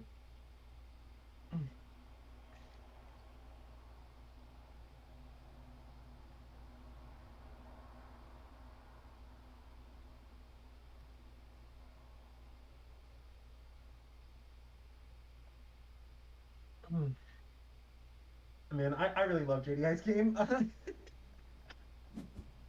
know what to say. Give this man the trophy. That TP bonus is so juicy. Man, so now I'm regretting. I opened this round with a priest to the 3 spot on Earth. If I had to choose between that or the trading post with all those resources on it going into round 4, I would have taken that. I didn't know this is how it was going to play out at the time, but perhaps I should have been able to see that more clearly. Yeah, I mean, I think it's pretty reasonable that like someone will have fast run and pass on trip with TP round, and that tile being so good. I don't think you can necessarily know who it would be or the exact circumstances, but I'm not shocked that it played out like this. Yeah, I knew it was a chance. The benefit of just sticking in the spot is there's a very good chance I'm locking down Earth by doing that, because I knew I was getting the 2 key town later as well. Yeah, that is true. So now I have a choice of yucky pass tiles. I guess I could delay. So what is delay getting me? So the benefit of passing now is I'm now behind the trading post pass tile, which means that there's a very good chance I can land it going into round 5. Yeah. The benefits of delaying are I really like the spade, although that's not guaranteed to me because alchemists are behind engineers. So I think I can. I could outlast engineers if I wanted to, and guarantee that I have a chance at the spade. But because it can disappear, I think I'd rather just pass now and get after the trading post. I mean, the other option here is, I mean, a priest to fire is a worker, and I start threatening JDI on that at least. But I think I'm willing to concede fire and just take 2 or 3 of the other cults. Right. It's tricky. It's close. I mean, is any of us actually going to pass if you send a priest to fire? I don't know if that we are. That's That's exactly what I'm looking at right now. I'm trying to figure that out. I'm pretty sure engineers aren't. I haven't been paying attention as much to what alchemists are doing. Well, I'm trying to build a stronghold and I still haven't built it. So, yeah. Yeah. Oh yeah, you still have to. Yeah, no, you're probably safe. So then the question is there a world where I, for whatever reason, don't want a priest to fire? And I don't think so. I think I'd rather take the worker, basically lock up second. I'm going to have 2 priests anyway if I want to For tempo. upgrade dig next turn. Oh, or that, yeah. The only reason I wouldn't is if I wanted to upgrade dig and throw a priest to water next turn. But I mean, that's if I upgrade dig, that's now essentially a worker, which I'd be getting anyway. So, yeah, I think I'll just throw him there. Just getting back to some questions in chat. I built a trading post on E9, which I think signals that I'm taking water 1 this round. So my round is pretty much temple for water 1 while I can. I thought I was getting water 1 blocked, but at the moment, AJ, well, we're on voice calls, so we know what's going on. But in a normal game, at least with a high-ranking player like Andrew, I would be waiting to see if you were upgrading C1 to a sanctuary or doing something else. And the moment E5 became a trading post, that suggests you're going sanctuary or stronghold before sanctuary. Because otherwise, you build a sanctuary for water 1, then you build your stronghold and get 3 more points when you do it. So the moment E5 happened as a TP, I now knew that I could build a trading post on E5 and it wouldn't be a complete waste, that I could still take water 1. He's not going to TP and then jump onto C1 as a sanctuary. Like, it just wouldn't make sense. So that's what this E9 was all about. It is inefficient because it's just a lot more priests that aren't amazing as opposed to spamming O dwellings, but this is me basically just sort of greeting favorite tile points here. Don't do this at home, kids. Yeah, well, I mean, from my end, like, okay, basically. My game is okay, but it's not like, yeah, I don't know, stuff. From my end, I mean, I just think that Stronghold this round is going to be worth losing water 1. I mean, I expect to be and I'm just not, like, I actually think in this particular game, Air 1 is going to be a lot of points for me. Like, I can imagine a round next round where I build, like, 3 TPs and a temple for Air 1 or something. Yeah. And then, like, score 3-3-4 or something. Like, I don't know. Like, I think I can manage a bunch of Air 1 points, and therefore I'm not that stressed about the whole. No, I think it's fine for you, and especially if you don't want 2 more favor. Well, you can temple next round into sanctuary into temple, but if you don't want 3 more favors because you feel like next round based on your economy it can't really afford that, the other line is just going 4 TPs next round into a sanctuary for Air 1, and that's totally fine for you. And then you can still temple last round for Fire 2 or whatever makes sense. Yeah, I agree. So now I'm gonna kill him as for. JDI also just got all his power in bowl 3, so he's gonna have the power option of his choice after by choosing Stronghold instead of Sanctuary. There, he was able to get all 6 power there, which is pretty nice. Yep. Agreed, and I mean, yeah, I mean that's good for him. I mean, yeah. I think JDI's game is very good. The other problem with the Sanctuary on C1 is I'm not sure that's where I want my Sanctuary in this game. So, I see. So you're talking about moving your Sanctuary or next round effectively by building another temple. Maybe the east, maybe the center. Yeah, I have a lot of places that could be a Sanctuary town. So and C1 actually could be a normal town, conceivably. Like if I bridge there. Which I'm not saying I will do, but I can imagine building like the A4, A3, A2 town or something like that. So, anyway, yeah, this is what I did. Right, and then this was my expectation is that we would build a dwelling, and then I would be able to just pass on to Yeah. my glorious big building tile, which is what I wanted. So, yeah.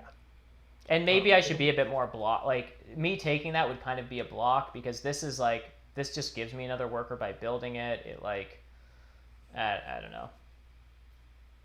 I think you should be more blocky, because doesn't this give you the dwelling tile? It gives me the dwelling tile. Well, except for how many trading posts am I building next round? Probably. Yeah, I don't think the dwelling round's that big for engineers. I guess that's true. It's kind of an awkward timing. And so that's why it is awkward. Like, do I want 3 priests next round? Not a ton. Is it just worker power, which is really just 2.5 coins and a worker?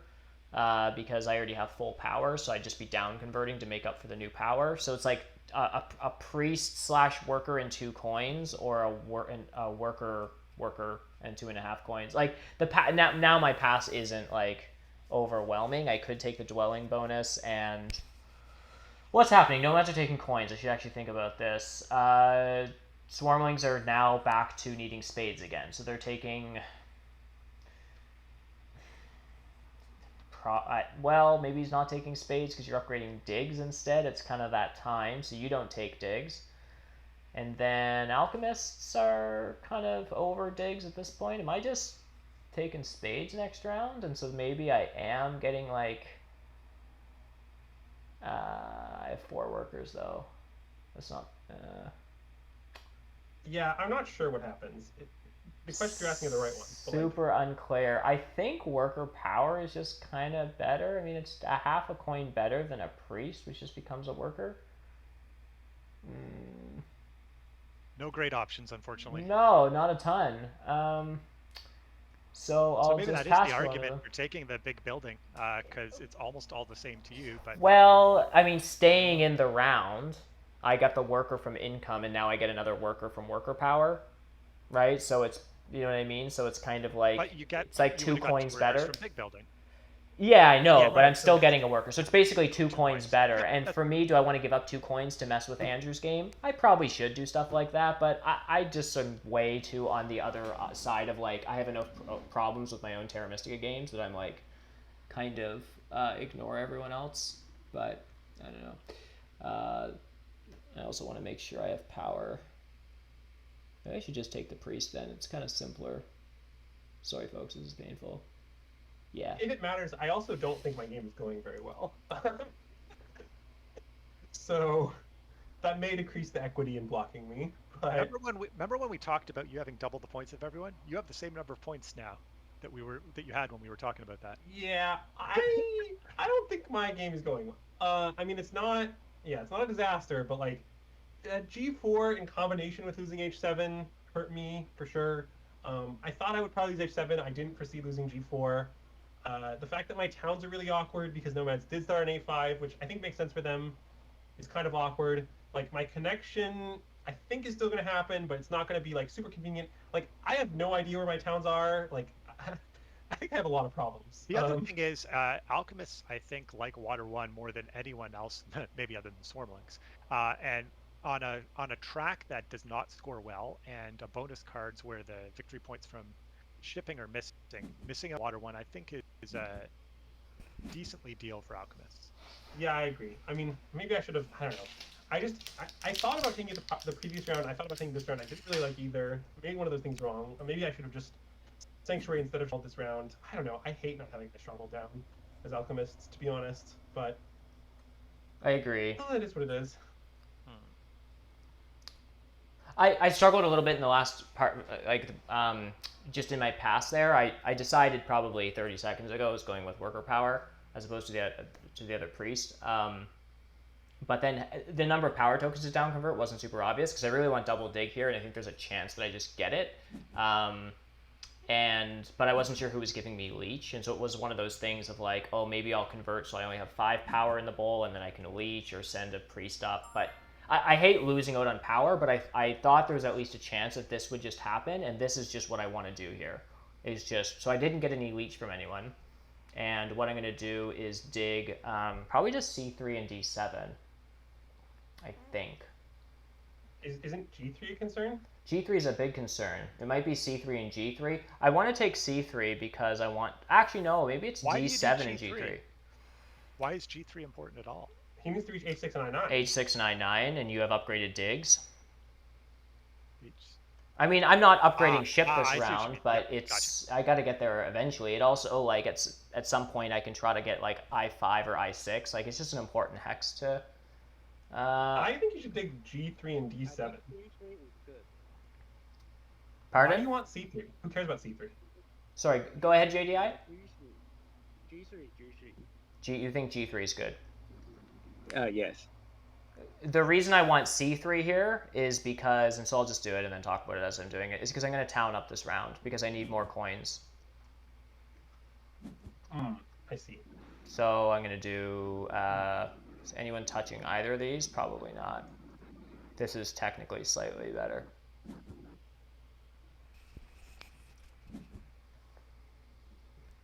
Oh, I should have built on C3 first. That was a mistake. That was a bad mistake, actually. I think it's a mistake. I think bad mistake is strong. None of us actually want it. Well, no, because now I have to work at a coin if I want to town up. I see. It's pretty gross. So maybe I don't town up this round. I don't know. Yeah, but I can't burn, right? So if I had extra power tokens, I would just send a priest off to Earth or something and get a coin back and that kind of thing. Oh man, my game's actually kind of a disaster. I'm realizing more and more problems. But hopefully it'll somehow work out. Because the other problem I have is, so I need to upgrade digs this round because I need to take some key hexes, I think. But that means that, like, I can probably not make that many TPs, although I have the power for my digs, so maybe I can make some. But it's a little awkward. And the other problem is that, man, my towns are still just a nightmare, I guess. You almost never lose B4 and A5. Ship Nomad's just too strong.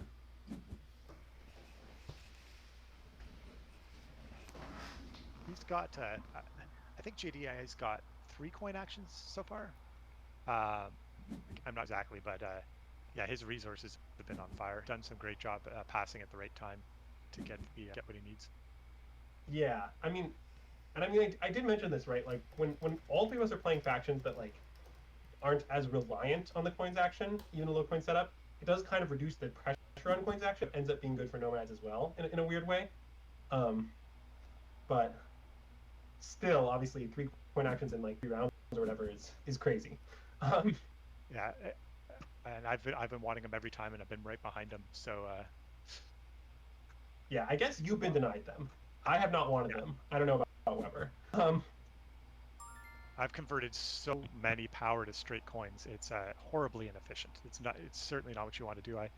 The more I get into this, I'm going to have to think a lot longer the next time I'm in a position in round 1 to take those coins when they're available.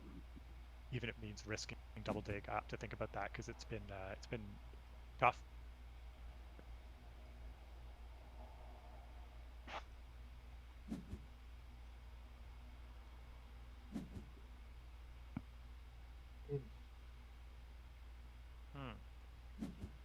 JDI is just raking in the points now, and he's deciding not to block me, which I appreciate. But I also think he's probably right for him. Some people ask, like, how do you score without Earth 1? Which my first response is, like, most Terra Mystica games are only like 140 points, and Earth 1 represents 20 of those. So Earth 1 was never the bulk of the points you were getting, so don't worry about it. But another great answer to that is score a 32-point trading post round in round 4. This is like mega econ mega point conversion is smashing 4 water 1 backed TPs in a TP round while you're on the trading post bonus. This is like game winning stuff here, people. Take note of this. It's just like delicious to anyone who plays a lot of Terra Mystica. Just watching this happen, like this is the kind of stuff we live for. Yeah, it's cool stuff. And the other thing is like JDI's economy is so strong, like it's gonna be really hard to fight him on network. I think for either of us, like I think he's like Probably going to win network. Like, his towns are a little awkward, but it looks like he's still going to manage at least 2, maybe 3. Probably 3. So, like, I don't know. I think his game is great. Ryan's I asking still a don't know Oh, sorry, go ahead. where my town is. Oh, where your towns are. Yes. Maybe next round I will figure it out. Well, I mean, your 2 TPs in the north are a town, somehow, I assume. Yeah. Your And sanctuary is a bridge I town. don't know. Well, your sanctuary is a bridge town. That's 2. Yeah, Bridge Town. There could be bridge pressure coming up with engineers possibly going stronghold next turn. That's true. Yes. Also, my towns are dubious, which implies I might need some bridges in order to create more towns. So I paused for a long time there. Sorry about that. But I'm trying to. Generally, at this point, I want to stop leeching power as Swarmlings. So I just I wanted to make sure I could still do what I wanted to do this turn. So I'm almost definitely digging out E1 and building another dwelling there this turn. What I'm looking around at is which past house I want, and I think I want to delay my turn as long as possible. So the reason I was thinking a long time there is wondering if I should take the power, which gives me enough to grab the boost power action, but I think I have enough anyway. So I'm taking this primarily to extend my turn because I still see a good number of moves from both alchemists and nomads here. I don't know if I'm going to be able to outlast them, but I do have a fair number of moves left. Yeah. I have to. This priest may end up just being a worker, so it may just purely be a delaying move. Okay, so now I'm going to secure my connection and take A9. And this is the ideal alchemist connection because it means that I have a town up there along those 2 dwellings, and I did without too much fuss. I'm also going to convert 3 power to a worker. We can do a lot of stuff this round. And I've already worked action. Yep, fair enough. I thought about fighting the water cult, and I'm off it. This line is better, I think.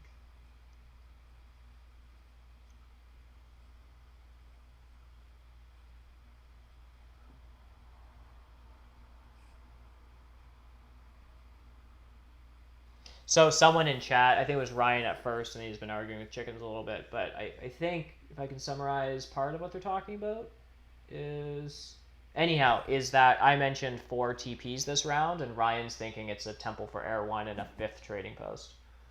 JDI, is that what you have in mind here? Are you squeaking out a temple for Air 1 followed by a 5th trading post? Which would be a 38-point round.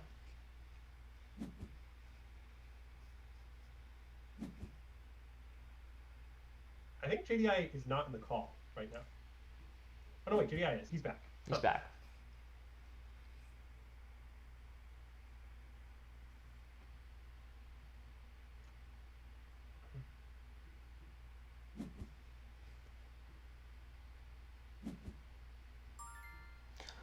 All right, what's happening now? I did my stuff on water.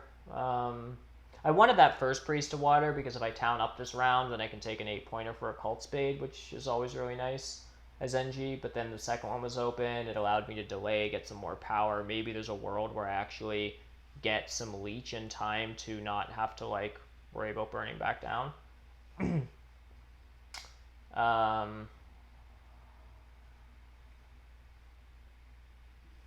yeah.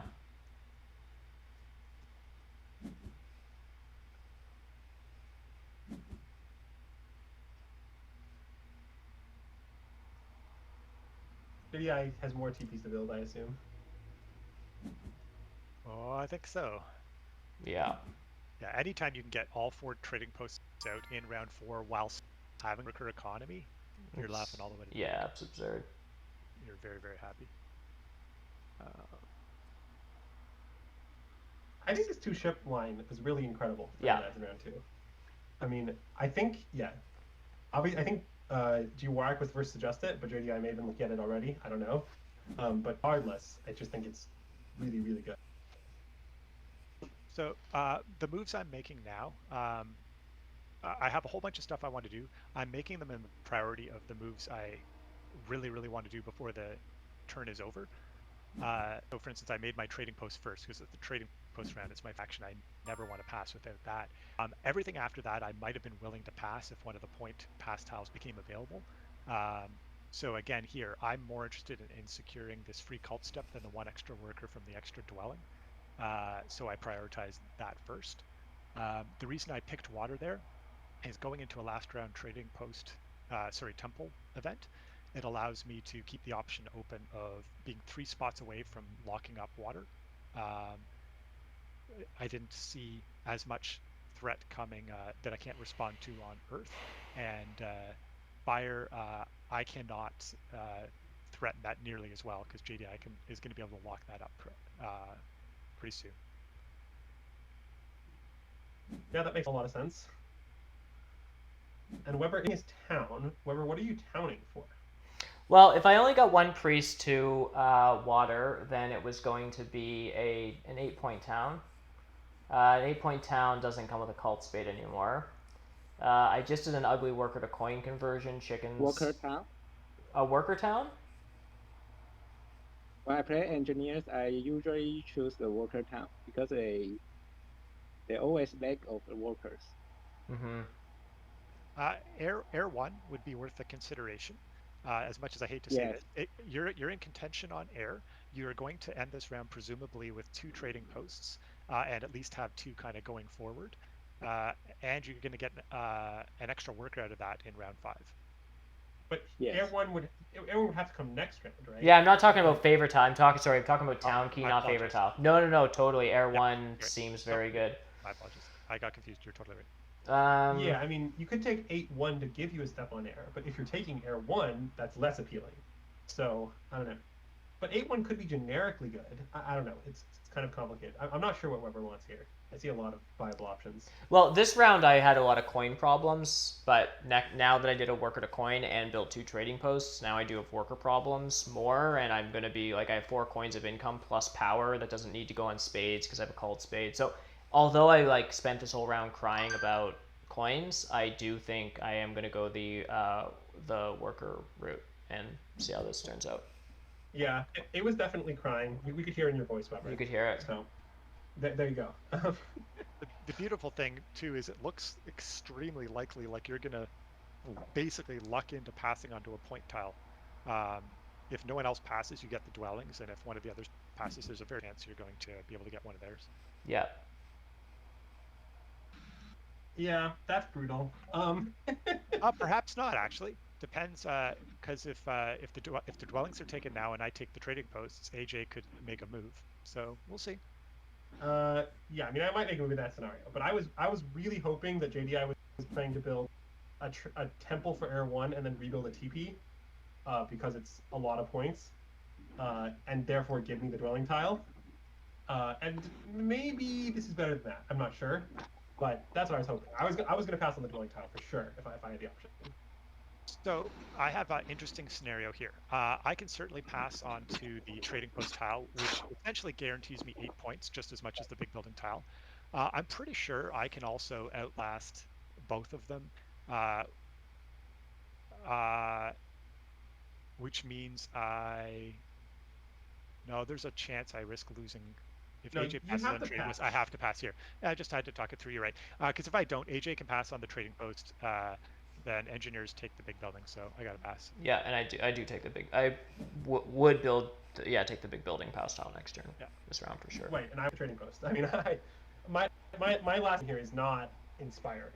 I mean, I can dig a hex, and that gives me 2. Wait, can I dig and build a hex? Hold on, I might be able to. Because no, I can't quite. Not without burning to 3 power. I don't think I want to burn to 3 power. Although crazier things have been done. But yeah, so I presumably. So I guess I'm just gonna pass. I think about what I'm passing on to. Why don't you just dig and decline build? If you need a place to build, if you need a hex that you're gonna have to dig at some point, can you just dig and convert any power down necessary? Or are you concerned that What- I'll what's the- stall? What's the upside of that? Oh, it annoys you. I guess it's like your tile is 2 workers and 4 points versus a spade and 3 coins. Like I don't know. Maybe it's not that important. No, wait, but this is actually kind of a complicated question because I also might want that tile to be available, or to not be available. That is, Oh, if I'm gonna have a long round, then I don't want that tile to be available so that swarmlings can't pass on to it quickly. Although, it's very complicated. well, I guess whatever. if I'm on the tile, then nomads have an easy time getting it, right? But because I'm Yeah, behind okay. them. I guess I'll just dig. I don't know. Which hex is it? A7? Isn't that a town? That nomads could take A7 from you, and it's harder for them to do if it's black? Like, There's also something to be said now for trying to identify who he thinks is the leader and attacking them with his upgraded dig, because he has free shipping. It's nomads, but I don't think I can disrupt them in a way that is. I'm just pointing that out. Totally. You can also dig out C5 or D7 if you think engineers are a threat. yeah. I do agree. Nomads would be the one you'd be looking to attack. Yeah, I'm not going to attack that much. I'm just going to defend.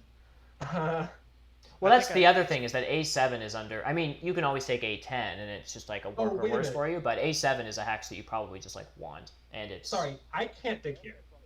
Oh. Because if I dig here, I will have too much power when I get 2 power from the cult dig.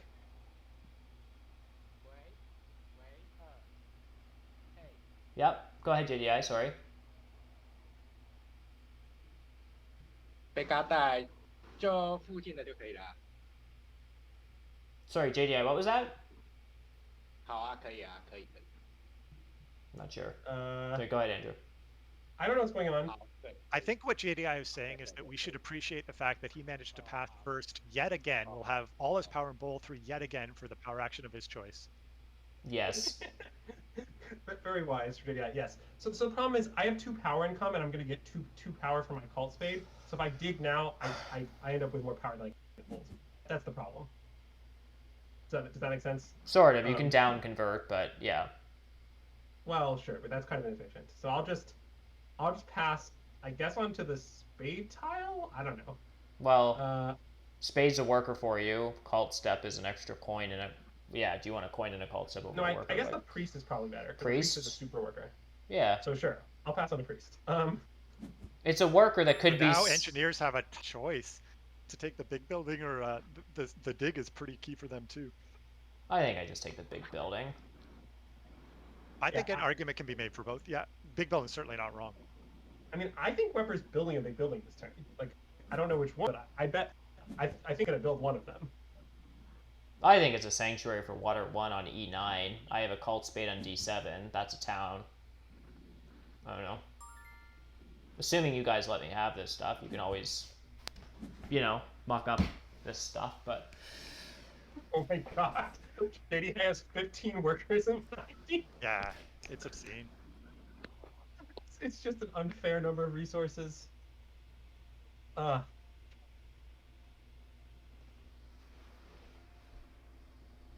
points or double dig. Yes, you also have your choice of power action. We know. You don't need to rub it in. It's possible you actually want double dig here over 7 coins. That's my guess. He's taken coins so many times, and look at his coin income going into next turn. Yeah. Man, he's sitting Maybe pretty. double dig is good. Maybe.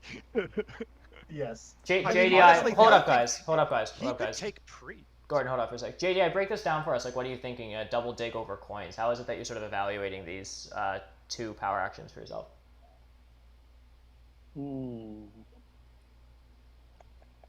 I think I need double dig this round. Yeah. Have you Yes, I considered? think I need double dig. Have you considered taking the priest and upgrading dig twice? Yes, I also think about it. Like, So look it's at those really resources. hard to choose.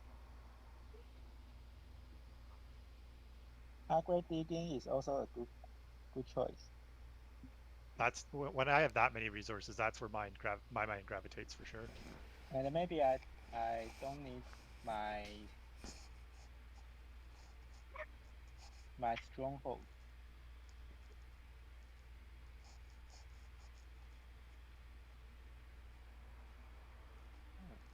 Really hard to decide.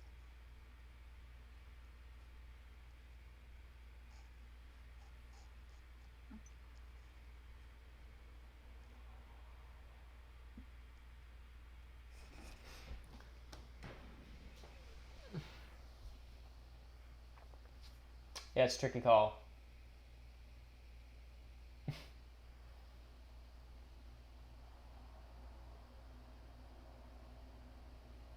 My instincts are to take coins, and then probably the priest just comes back to you if you burn below 6.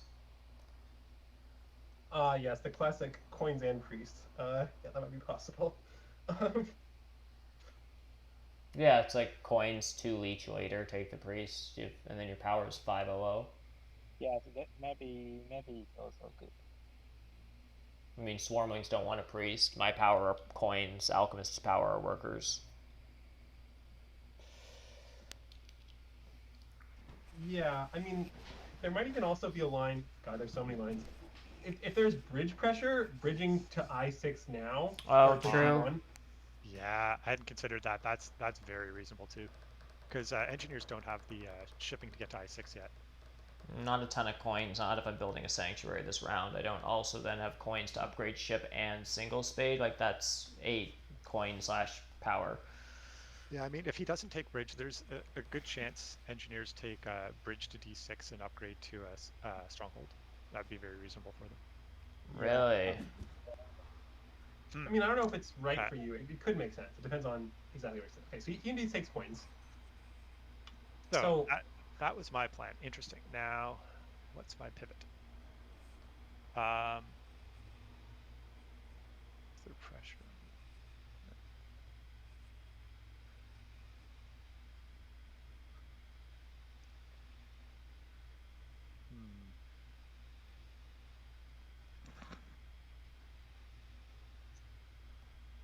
So I'm looking at whether I want the workers action. I think the only person who would take that is Alchemist. They always like workers.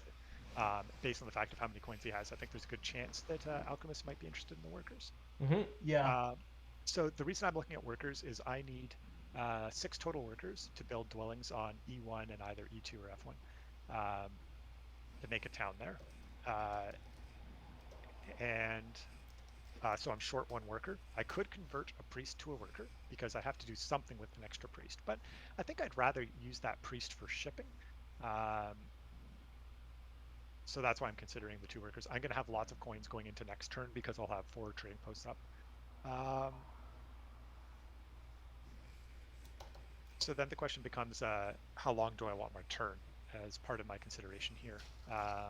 Because I would like to at least have the option to pass if somehow the big building tile comes back to me from engineers, but engineers looks like they have a long turn, so I think I'm going to grab the workers.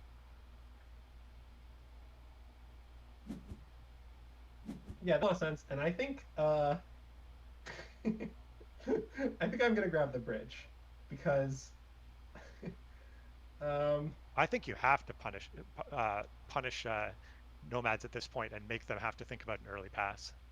Well, I mostly just think I think my third town is just over here with the bridge, most likely. I just don't see. Wait, where's your second town? I see. Yeah, I was about to say. That's a good question. So it's a little weird. I think man, maybe I can't do this. I was thinking this round I might TP Temple Sanctuary all on E6 and town there with E4.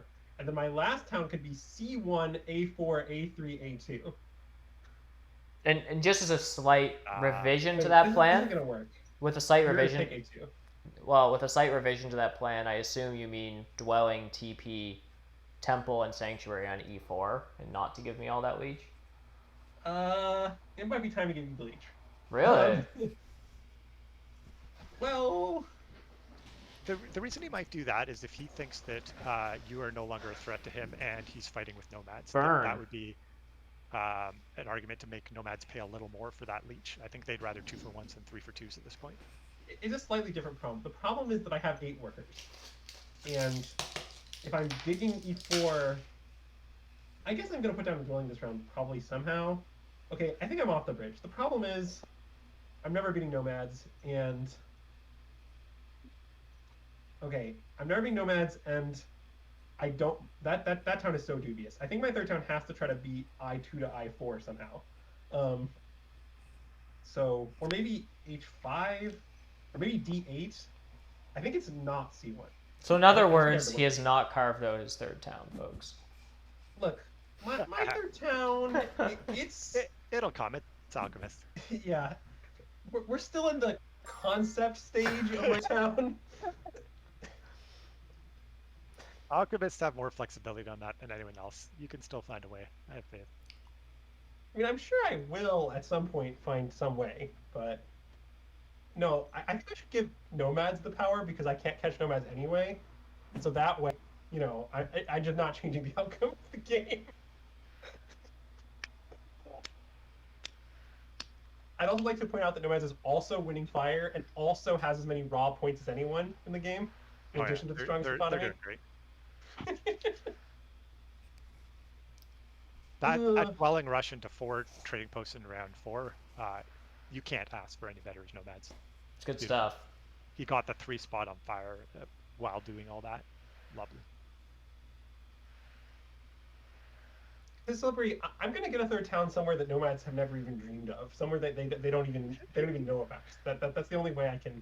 You're coming around to E10, aren't you? Yeah. What's wrong with D8, E10? Yeah. Okay, that's something I also considered. Like, so I just think I have enough. I have a lot of third town options. I don't really know which one is best. I'm not in a rush to commit to any of them. I mean, I don't know if anyone here has seen. There's a Zorus game where he literally is the last one to pass in the last round and just makes his third town in that round, like, you know, locate like he doesn't commit to it at all until everyone else has passed, and then he figures out his third town.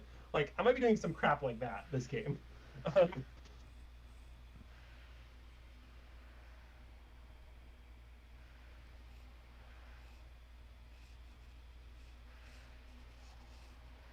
With all of the victory point pass tiles taken, presumably everyone's going to try to have a longish round to be able to land on them. But whoever does pass first is going to get a pretty juicy reward in terms of resources and first choice of power action. Yep. I mean, it's probably juicy if you're not alchemists. Fair. Come on, that cult step could let you get third on Earth. Yeah, I mean, I do have these 2 priests that I can send to a cult this round if I so choose it.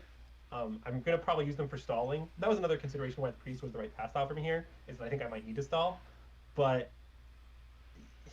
ultimately, you know, I'm gonna get like 10, not like less than 10 call points for sure. So it's not a big deal. Maybe I'll get like a second on air, get some free workers. I don't know, that'd be awesome. That's like probably my best case. Andrew, while JDI is thinking, like your best preferred town line, correct me if I'm wrong here, but is a TP on E4 and then a triple dig on E3, and you just build a dwelling and we call that a town. Then your sanctuary goes on C1 and you try to get a bridge this turn or next, which you can get this turn. Is that correct? I'm not planning to do that. You're not. My current plan is the sanctuary on E4. So the bridge town is horrendous. Like, it's a million digs and it's a bridge, which is essentially another worker. Like, it's too many resources. I don't think I can afford that town, just at all. So my current plan is to not take E3, give nomads anything they want.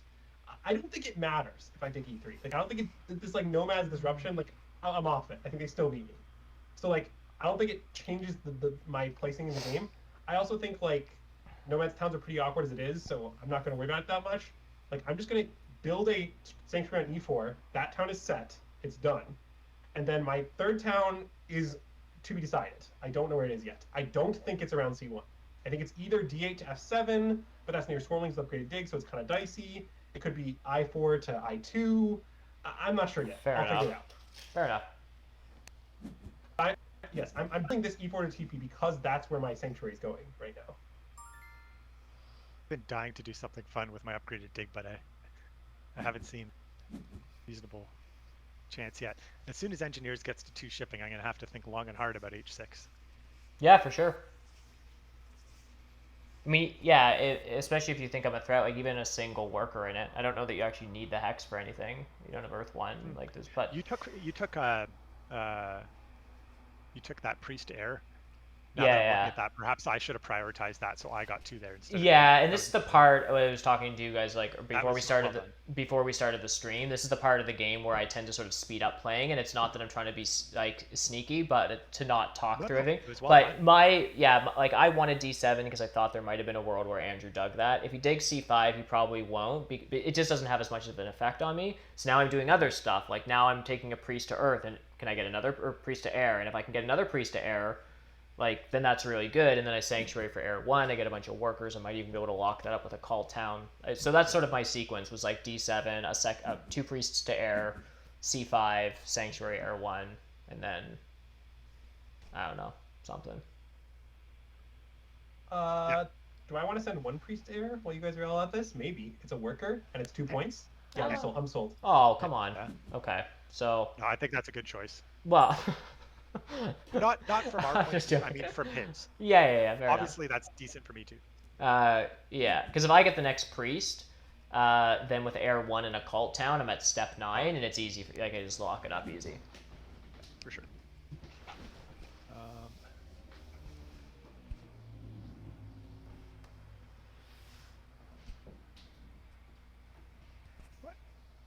Gwarrack also still has a town to form at some point when he's in the mood, when he's feeling it. Yeah. He's not in the town mood yet.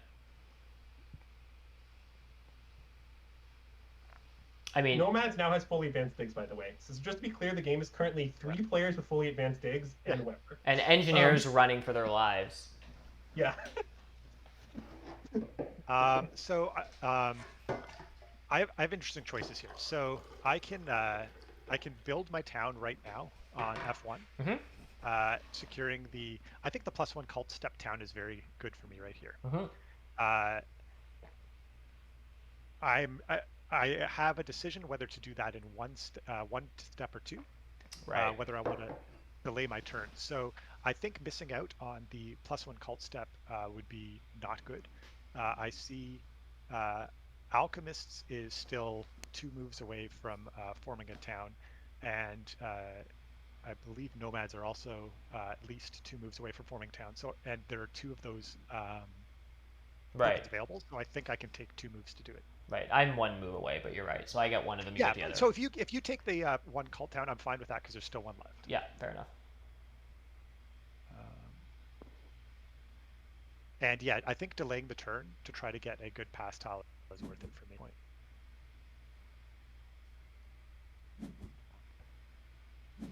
The 8-point town isn't amazing for me, but I'm not saying you're going to take it. Saying it is pretty good for me, so I want to make sure I get it. I think there's at least a chance you'd take it. Yeah, it's pretty good. It's probably a point on fire. I might be in a mood to temple for error 3 next round. Actually, that's what sells it for me. Is one of us. Yeah, I might be able to temple for error 3 and actually lock it up next round. That's what I'd be thinking right now, or it puts me in the position to do that. It if you're. It gives you an option. It gives me. It's just more options of good stuff that I can do. So I'm gonna take my air 1 now. I'll give Leech 2. Well, Swarmlings don't want a 3 for 2 actually. So do I force Andrew to take a 2 for 1 over a free power? Yeah, I think Swarmlings at this point in the game are usually getting the pass, so I think a good choice. Unless I have something very specific I'm planning to do, like if I'm trying to find a 3rd town, I'm probably passing on the most power at this point. I'm taking the power. Yeah, I think that's pretty good. I find that Alchemists should almost always take 2 for 1s. Partially because even if you mess up and take 2 when you're not supposed to, at the end of the game, 2 power can become 1 coin. For sure. Half a point. For sure. So you're only down half a point if you mess up, as opposed to 2/3 of a point for most factions. And so I pretty much just always accept 2 for 1s unless I literally calculate out all my actions for the rest of the game. And you don't need any more coins. Yeah. Because if you need more coins... Accepting 2 for 1s 100% of the time before rounds. Did you decline that 3 for 2? Gordon, that I gave you? Yes. Yeah. Yep.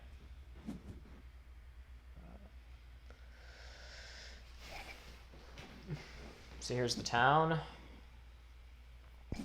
So one thing I could have started considering doing there is sacrificing 2 power from Bowl 2 so that I have 1 left to be able to accept a free power.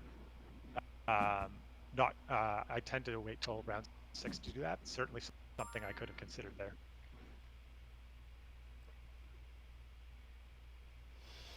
So, who's going to be done here? I think Swarmlings are just going to try to use their priests as tempo control. Alchemists aren't done yet. Because the thing that allows me to stay in the round the most is to send this priest off to Earth, I guess. And then that'll cycle more power up. It means if I get a leech, it would be cheaper. I can take a 2-for-1, which is kind of nice. And then if I have that power all in Bowl 3, I can actually build 2 trading posts this turn. So I think I'm going to do that because this allows me to... This is like up to 3 more turns. I definitely want 1 TP out this turn. It's just a free 2 coins and 2 power. The second one is questionable because I'm now converting a worker into 2 coins and probably 2 power that I won't be able to take, depending on how things cycle. But yeah. Nomad says just 3 worker Doug A4. You don't see that every day. That's a classic Nomads hex. Yeah. Well, I guess it is with the stronghold. With a stronghold, I guess. Yeah. Or C2 or something. It's my first time to upgrade it. Nice. Playing as Nomad. I never upgraded when I play Nomad before. I mean, I believe it. They're not really a diggy faction most of the time. Yes. So I'm trying to decide whether I want to throw a priest to Earth right now. I don't think there's any necessity to do that quickly, though. So I'm going to do the action I care about.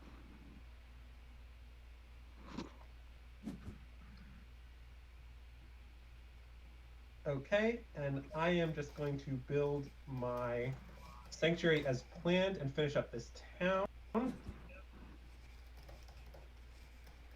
And I'm going to take 2 workers. And then I'm also going to take a priest.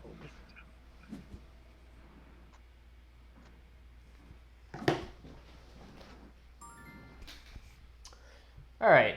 No one's passing. No one's giving me a pass tile because you guys don't like me. That's fine. I'm just going to build some trading posts. At least 1.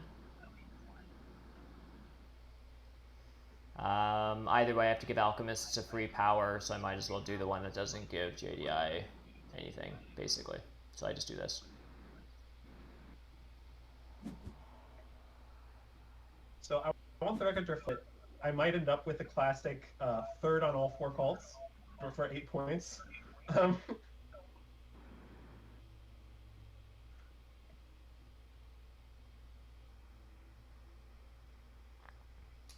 Third on all 4 cults.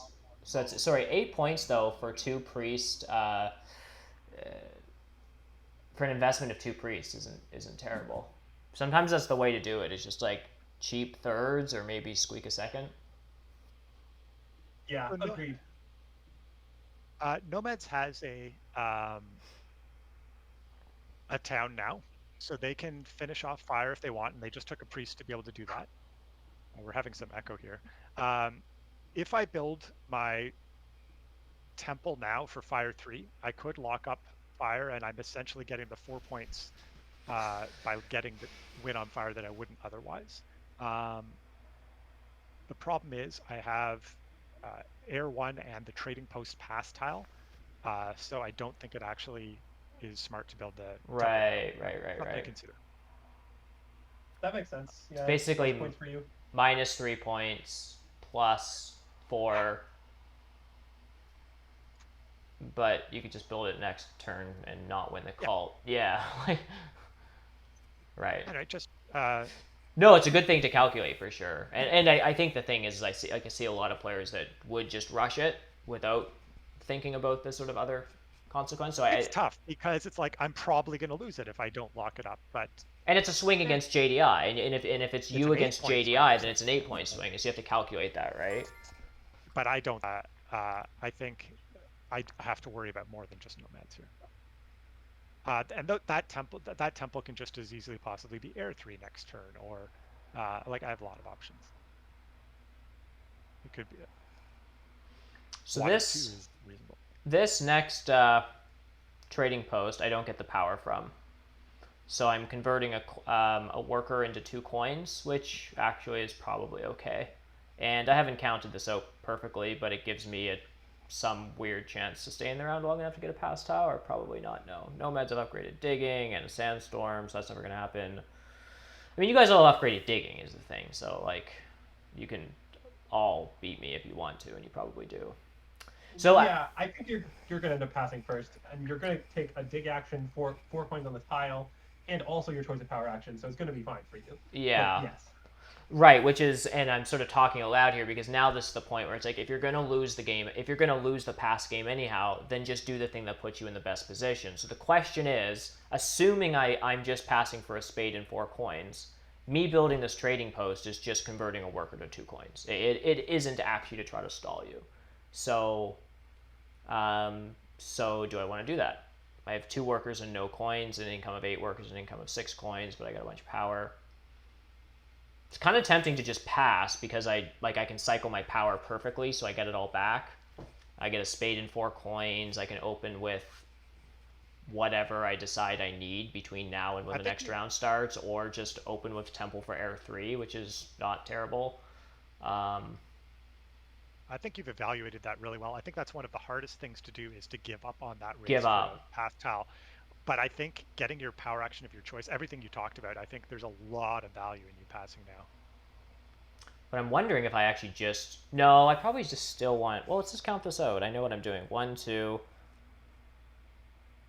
1, 2... We're trying to determine if, given that he's passing, a TP is better or worse economy for him. Like, that is, would he prefer to have 2 coins and 2 power or a worker next round? And I suspect it's the worker, but I haven't done the math. Well, and to be honest, it's probably just the coins because I'm not building a stronghold. So let's assume I get, I don't know, I upgrade shipping to 2 and you guys give me A3. Like, I have to think, in best world scenario, I get 4 structures down next round. So that's a trading post, and I build a temple and 2 trading posts, and then 4 dwellings. I mean, even if I somehow got another spade and got all my structures down other than my stronghold, then I'd need 1, 2, and then this is a trading post 3, and then they're all dwellings 4, 5. I need 8 workers, and I would build I'd build a trading post right now. I'd have 7 worker income and 1 left. It's exactly how many workers I need. So maybe the coins for the shipping are just actually kind of more useful. I think you're going to have infinity coins, but I could be wrong. Because you also get 4 coins on the pass tile at least. Yeah, but then my power can be spades? Yeah. My power could be a single spade? See, I'm not going to say... If this was a super competitive game, I would have been spending all this time calcing all these things out on a piece of paper or actually knowing the answers to these. And I'm not good enough at Terra Mystica to play this by feel. To just be like, oh no, my power is definitely all coins next round, or like, you know, anyhow, yeah, some players like in chat, like if it's, I don't know, Rainier or Jekyll or whoever, will like look at this and be like, obviously you're doing XYZ with your stuff next round, and like I have to do like a lot of pen and paper to like get to a point where I can agree with them. So I don't know. Yeah, I don't know either. I think it's close enough not to slow the stream down by another 11 minutes while we sit here and ponder this and oh yes, discuss deeply. I think there's at least a chance you actually, by doing that, outlast Nomads, because he desperately wants a bridge.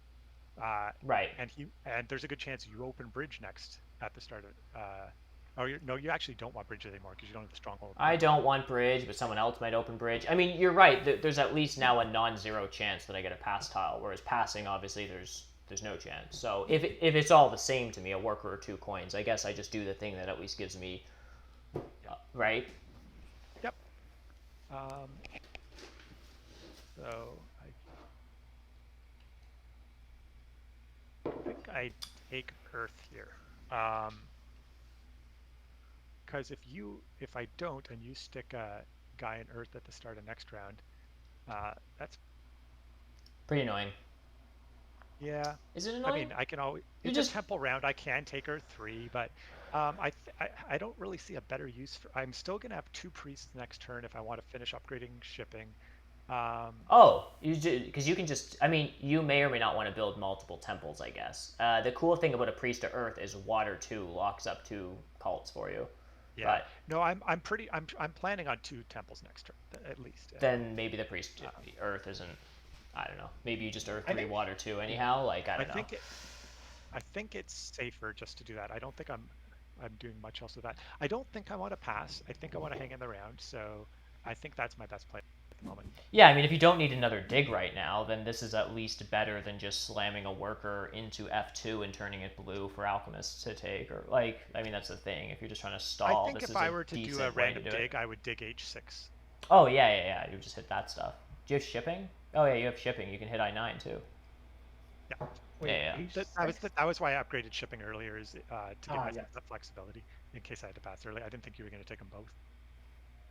Okay, so I think Weber's out of actions at this point. I think Weber has to pass. I super have to pass, yeah. Unless. So given that, I could take whatever action I care about taking the most. I could build a TP. A TP is a bunch of points. I lose a worker. I will get 3 coins plus 4, so I'll get 4 points in a power.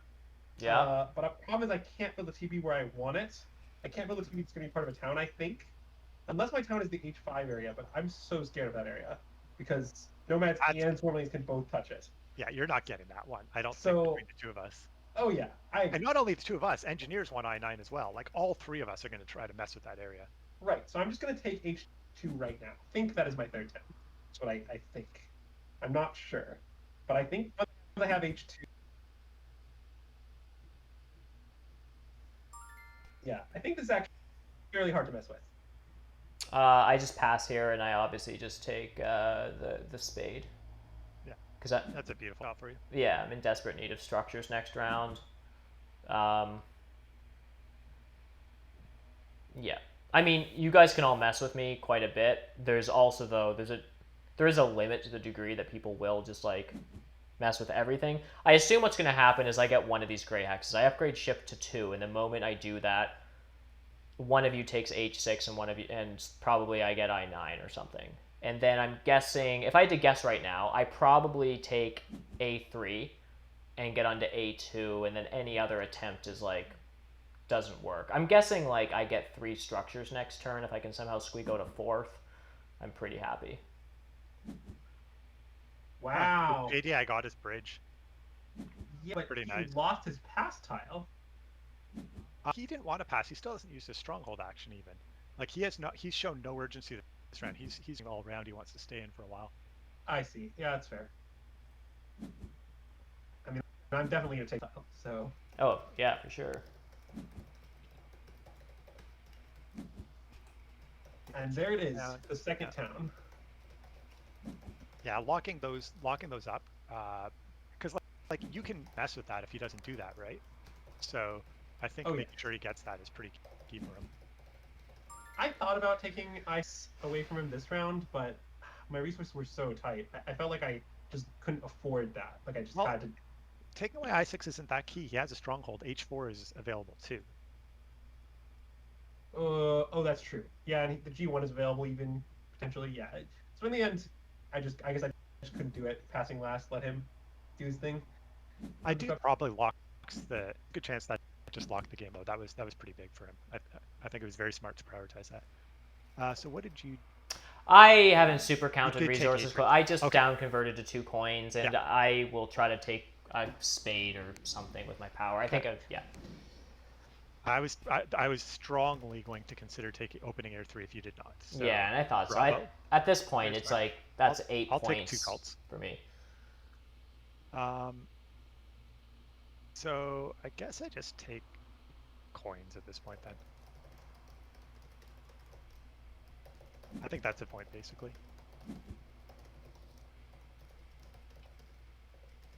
It also does deny them to the table. Yes. Yeah. They don't do nearly as much for me as it would for others, but I still think it's well, it's a it's resource big point for you, and like what else are your resources going to be for? Like you're probably just going to end with like some resource points. So unless you're like trying to carve out a third town with landscape and stuff, and you still are taking like workers and stuff. I don't know. If I had landscapes, I would be absolutely looking for a third town here. It's not nearly as attractive without that. Correct me if I'm wrong, but it kind of looks like you're building 2 temples, locking up 2 cults, using your stronghold action, and manually building a trading post, whatever that's called. Which means you probably, well, I don't know where you. I might build 3 temples. I don't know. I'll have to see.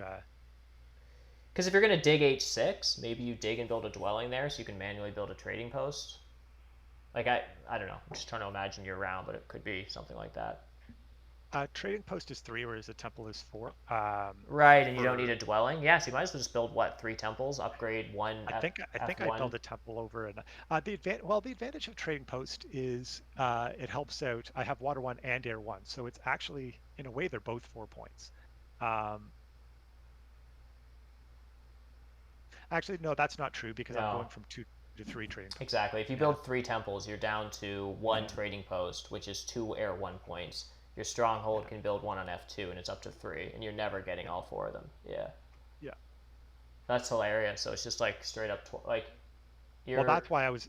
I have no good favor tiles. That's why I was really hoping to open air 3 there. Right, of course, and and I wasn't paying attention close enough to your game to know how obvious that was. So that was. Put it this way: if nomads had used their stronghold ability, I would have passed earlier because there was no chance I was getting anything but the dwelling victory points, and would have opened air 3. Guaranteed, I opened air 3 before you. But I think obviously the big building pass tile was more important. Right. I think all the favor tiles are so bad for me. Yep. They're super not good.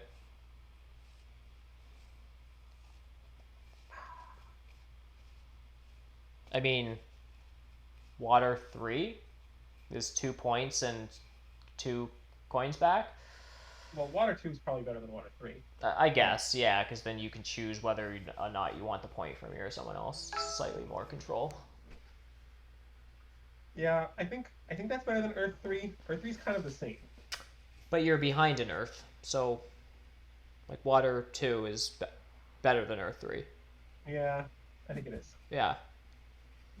This seems good. So another thing I was realizing is, oh man, I have so many problems. I don't know if my H2 town is actually beds, because I don't have neighbors there, so I don't even know what I'm doing with this, but I've really came up, I think. You want to borrow my free trading post? Yeah, I'd appreciate that. I'm pretty use it though, so I don't think you could just go lending it out. No, I like letting it go to waste. I'm not being sneaky. I just, in full transparency, just upgraded chip. Yep. Yeah. I'm just speeding the game up. So now is like, do you really want to mess with H6 or I was really hoping to delay the decision. So I have to try to figure out how much of a threat I think engineers are here compared to me. So I have 14 cult points. I don't think you're competing with alchemists on network. You are definitely competing with nomads on network. You have actually decent cults. Yeah, you're definitely a threat. You have no pastile. No. What else am I doing this round? Okay. Coveted spade tile. 6 points probably from Earth 1, and Ryan counted my points earlier. Ryan got 131. He said 132. I'm seeing 120, so I'm missing something. I was assuming I haven't counted that close. I'm assuming a tie on second network, 3 dwellings, a trading post, 4 1 points, some cults. Nothing overly inspiring, but. So there's still 2 copies of water 2. But there's only 1 water 3, so there you go. Chicken says I'm 130 to 140. Yeah, I am in like a lazy mood. I don't know why I don't just count this, but I just really don't want to. I think there's a lot of I don't think you should say it because I think it's too much. But if I knew for sure that alchemists were going to respond to me digging one of those out with him digging the other out, I think I would do it. If he's not, then it's just as easy for me to dig the other one out next turn. So what I'm basically thinking right now is how likely are alchemists to use a worker to dig one of those out? I think when I look at the game state, I think alchemists and engineers are relatively close on points. So I think he would be somewhat motivated to do that. I'm looking. I'm trying to make sure alchemists. I think their ideas of a third town are a stretch. I think they may be considering giving up on that, and so I think screwing with engineers for one worker is probably pretty valuable for them. So I'm going to give that a shot. Does it matter which one? Not really. No, H6 is better just because if I'll build on I9, so either way I give Andrew a free power. The question is, do you want me to give JDI a free power? Yeah, no, that's a good point. I hadn't thought of it. Good point. Okay, so. And I assume you don't want 4 leech, so you don't want to invite me to give you a 4 for 3. Well, I don't. I can always deny.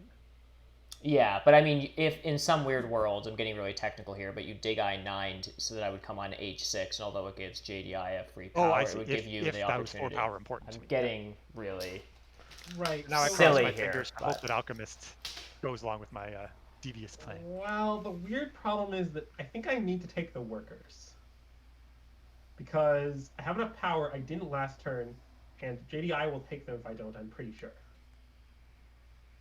And I think that's more important to me than missing engineers, even though I would like to do both.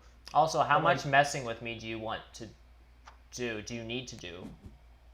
Oh, I will probably. I think a text that's likely to remain gray. But beyond that, I'm not sure. I'll take the free stuff. I'll take this stuff. That's a really good point, actually. I mean, mess with me a bit, but like, whose network? You still have the opportunity to mess with them on in A2. That's fair. I mean, G1 is a hex that I have influence on if he tries to go like I5 to G1, which could happen.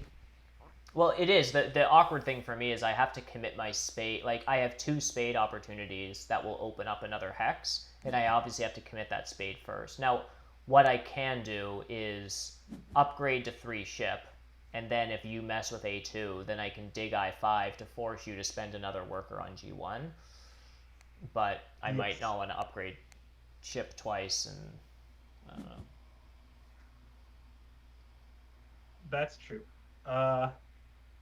So I think I need to commit to my 3rd town or not right now. So let me do a little bit of math. How helpful is it if you have a neighbor on G1? Kind of sounds like it's extremely helpful. But well, if you dig I5 to gray. I don't think I'm at the I5 to gray stage, but I am at the stage of. I think it's very plausible that I might dig A2 away from you, but not G1. So 2 expensive TPs loses me 6 points, but a town tile will be greater than 6 points, and I'm going to build those structures anyway. And I don't think my town will be disrupted because it's very challenging for anything but nomads, and nomads needs every freaking worker because he has 5 of them. So I'm going to build an expensive trading post. It might be wrong, but I did. Interesting. So this does tell me, even outside of us like discussing here, that you really are gunning for a 3rd town, which, if it wasn't for digging nomads, I would now definitely invest in a 3rd ship under the expectation that you wouldn't take G1 from me, and swarmlings are only on 1 ship. The problem is, I think what's going to happen here is I'm going to upgrade to a 3rd ship, JDI is going to do whatever he does, I take I5, that's super fine, and then bam, he's going to put something in G1. That's my guess, but I don't see a world where he lets you get G1, and frankly, I'm probably having 2 ship by then, and I might take it. So that's right. But is that true though? Like, I think it's ambitious to assume that JDI is sticking with a single worker this round. And I haven't done the calculations, and shipping isn't terrible point conversion, so I'm just gonna find out. Like, I'm either getting A2 or I5. Like, I don't know. I'm just upgrading ship and then letting 3 digging factions do whatever they're gonna do, and I'm at the stage of the game where I don't really care. I'm probably taking singles. I mean, worst case scenario, I'm just getting out 2 dwellings. I'll just take like I don't know. I could even take double dig and just convert 3 workers to 3 coins. And just try to get out hexes that way. I don't even know if that's possible. Is there a hex that I can reach that is not reachable by 3 digging factions? No. Oh, no. So I don't take double dig. Sorry, I'm talking out loud a lot here. So my dream is that I do get A2 or the I5 G1 stuff, and then my game basically ends with a single spade action with a build right away on like A12 or something that doesn't offer leech or neighbors. And then any resources I have left are like a TP.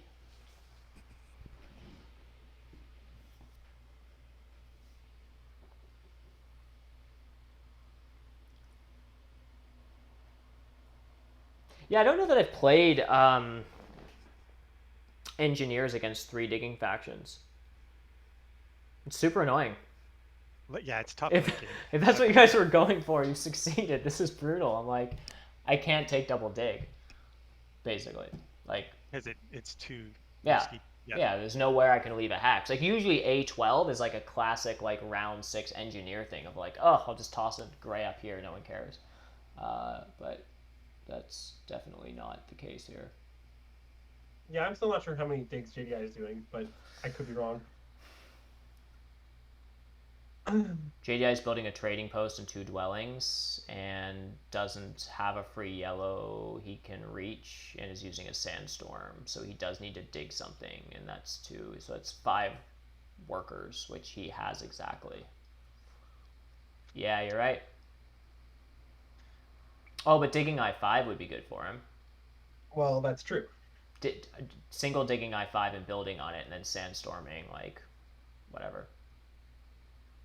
A2. I mean, yeah, like A2. But I mean, if he builds I, though, then, you know, we have a word for that. Mission accomplished. I mean, I'm going to take the free hex first. That's logical. See, I could have dug away hex, but the problem is when we just got to ship about my hex, so I didn't do that. Yeah, H3 was on my mind. I won't lie. Well, I think you shouldn't have upgraded ship that route. Do you see why? Why? Because if you don't upgrade ship, I dig away his hex. Oh, I see. You convinced me to not disrupt Weber. Ah, okay. Huh. Yeah, whoa. This is like, that's a lot of politics in Terra Mystica. But you know what? That's but really it's I super correct. I consider that, and I should have. Yeah, that's awesome. Chickens. Well, I mean, I don't know. Sorry. I maybe think about politics in Terra Mystica more than the average person. I'm not sure, but it was definitely on my mind. And just to be clear, I don't mean that's like politics and like a weird like if you do this, I'll do this for you. Like that. This is just that was just like a rational. Yeah, that was just like a rational expectation. Which I don't know. Is that different than politics? I feel like sometimes politics in games that means a little bit more. Like it's more like in Risk when you fight someone so they fight you back, even though it's not necessarily the correct move for them. I don't know. Anyhow. I think my next move now is I5 if it's available, because I need to single dig something anyhow. It's not like A12 opens anything up. The only downside to I5 is it offers JDI free power, but I'm willing to do that on the off strange chance that someone allows me to have G1. So I just do this. And then probably G1 gets taken, although I don't know. And then if it does, then I just single spade, probably A12. I'm interested in taking away G1 for 2 reasons here.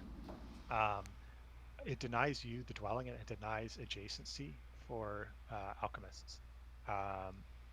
You can still... So be aware, my adjacency problem is solved already on I5, but...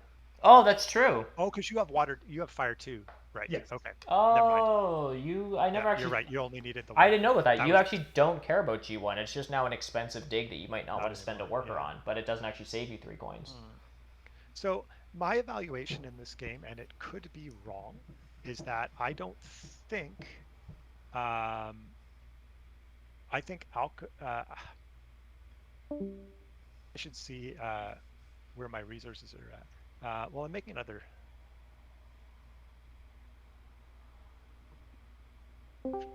temple. So how many am I going to have left? I'm seeing if I lose a resource point by doing that. The last thing I'll say is, do you want JDI to have second, or for me to tie him second in network? Who the hell knows? Yeah, that's a good question. I've lost enough games on Open to, Table. I promise I'm not saying that because I care. But like, if you tie that's the other JDI consideration. in network, I have a chance to win this. I think.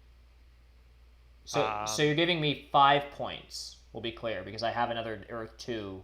You'd be giving me 5 points by not messing with. And yeah, by not messing with G1.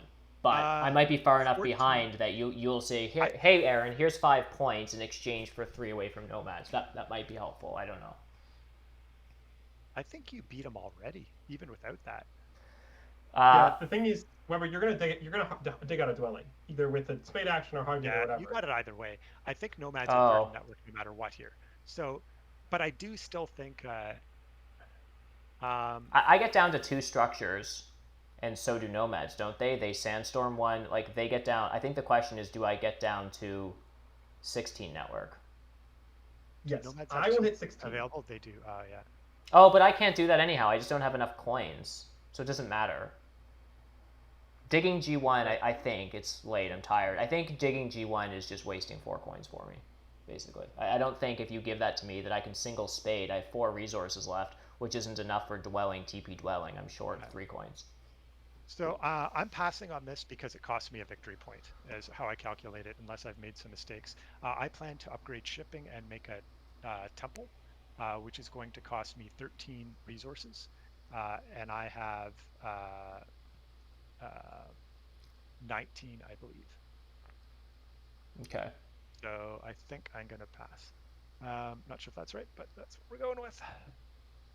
Okay. So one moment then. I think I'm just digging it. So you're just okay. I know, because I think I'm competing with you in a very direct way to win. Yeah. Just like so you're taking 4 coins away from me at the cost of a worker, which is probably a trading post. I haven't done the math on my own resources. Yeah, I don't know exactly what it is. It's something. It's a thing. It's probably fine. I was certainly hoping one of you two would do the dig for me. I did my dig work on him. Yeah, I'm helping out. I didn't dig I9, but it was in the works. You know, my dig was coming down the tubes. Now it got here. There it is. Yeah. Well, I have 7 workers. I have kind of an of workers at the moment. So I just take excuse me, A12, or do I... What is JDI doing? JDI is not building a trading post. I would like a free power. I get one from Andrew. I am extremely likely to give you a free power, yes. Yeah, although I might be passed out of the round by the time you do that. So if you weren't a digging faction, I would actually take the spade and decline build for a turn. Because alchemists are like the slowest people in the world. They sure are. So then the question is, A3, is that helpful? Well, Nomads don't have a trading post, so I'm not getting like a... Yeah, that's not happening. Swarmlings are building a bunch of temples. 2 more, but they can just do them on D1 and F1 if I dig on H6. Okay, so that is all just to say this is happening. I don't have enough coins. I thought I converted a worker. Remember when I lied to everyone and told them that we were going to try to do this in 2 hours? Ha. Sorry. We've had a lot to say this game. Even though JDI has been quiet, the rest of us have kind of filled up the space. Yes.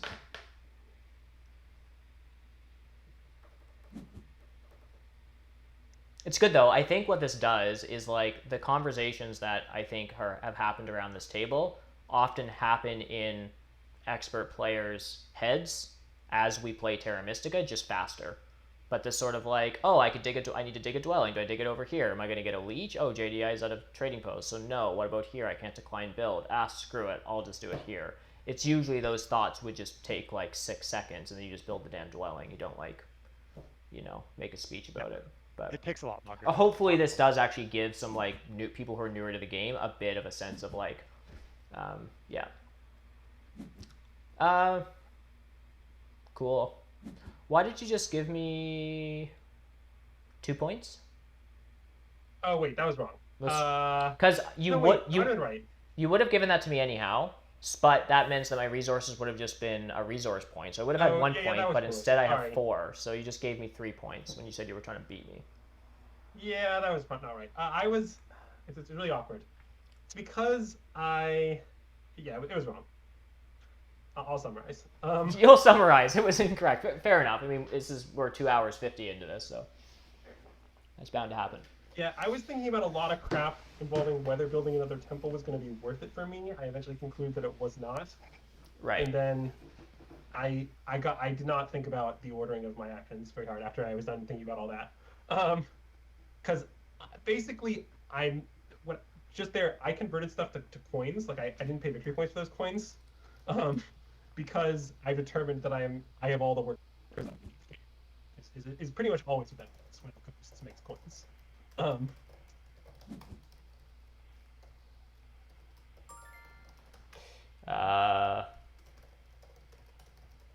Yeah, so I don't think JDI is getting to another dwelling out at this point. Yeah, JDI, what's your sort of end game here? Walk us through what you're thinking. While I determine. That's enough for a temple. For Earth 3. I have to build a trading post. Either way, I have to give alchemists power, so I might as well not give JDI power. So I just do this. That's juicy. Is he pulling out second time? Yeah. So, because he also has 2 priests left, which engineers don't have. So I'm making a temple here, and none of the favors do absolutely anything for me. So it's purely how do I use these favor tiles to block other people from doing what they want. Perhaps my evaluation is incorrect. Since we're talking, I haven't done all the math, but I believe I'm in contention for the win with JDI. Perhaps that's off, but so I'm looking at how to screw JDI. Obviously, I can't in fire. I see Earth is the biggest threat, so I may take Earth 3. Wow. I don't see any other better favor to take. Is there any other one you would see? Like, none of them do absolutely anything for me. No, and none of them even give you any power. How do I hurt people? Right? Like Yeah, if you're at the 6th step on air, then air 2 would give you. I don't think I've ever done this before, but I also think it's correct. Yeah, for sure. It does seem weird, but I mean. Yeah, I've seen Swarmlings take a favor to block, but not a favor that moves them up none. 0? Yeah, exactly. But none of the favors do anything. So and just to be clear for people who are, again, newer, like, you can take a favor that doesn't do anything for you, but correct me if I'm wrong, you cannot build a temple if there are no favors left available that you don't already have, right? You can't decline taking a favor.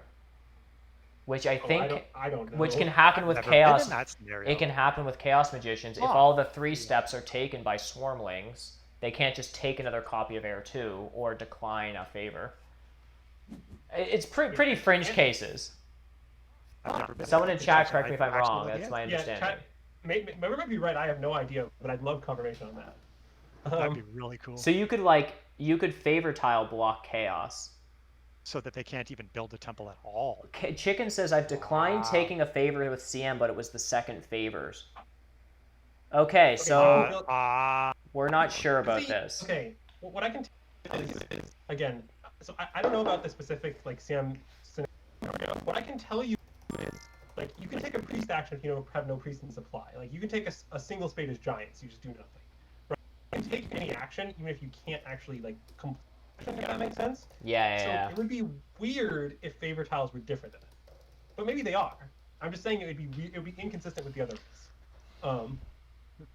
To be perfectly honest, I'm repeating what I thought I heard someone else say on a stream. I thought Rainier talked about this at one point. I can't remember if I was in this situation or not as chaos, but yeah, it's a crazy scenario. They already have. Who doesn't love crazy Terra scenarios though? Yeah, it has.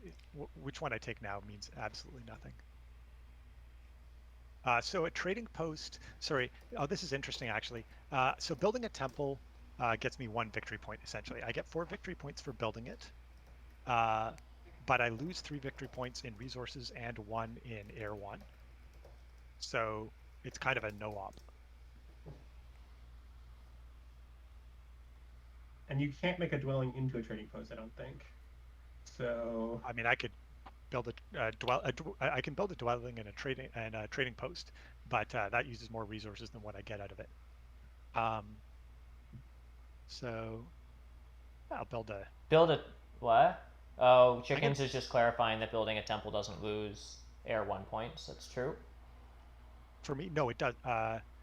You go from 3 to 2. Oh yeah, that's right. I think a temple You're just right. has to It be is a victory point. a temple for something really weird here. It is. I forgot. I already had one. It's like it's gonna take like air 2 or air 2 exactly. Yeah.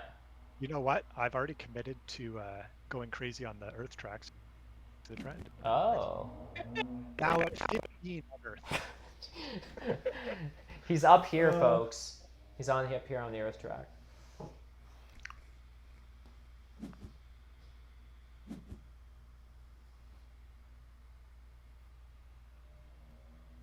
So we're pretty confident it's Nomads, Swarmlings, NG Alchemists? Oh, I assume West. I think I might have Nomads. I also think that might be the case. I think I'm out of it. I think I absolutely have a passing shot for 8 and 3 here and cults, like it's... Yeah, because Nomads just they don't have any pass points. So it's just network. Oh, he is a cult, that helps. It's about, 10 points in cults? And 9 on network? 6. Does he have? Oh, he did end up tying you. Okay. Yeah. So it's 19 no, and 119. I think I have this comfortably, actually. I might have it by... So he's 138. And you're 24 cults, so you're I might be at 140. You're 148. Yeah. So you just win this by a margin. Do I have Weber? I might have Weber. Oh, that's annoying. I'm at 99. I'm beating you on network, and and the cults are close between the two of us. You got within a point or so. You got 2 resource points. You know what? You're gonna your resource. No, points. he has 3 resource points. Exactly. I'm alchemists. I think you're behind before resource, and you win it with that. I took the 8-point down.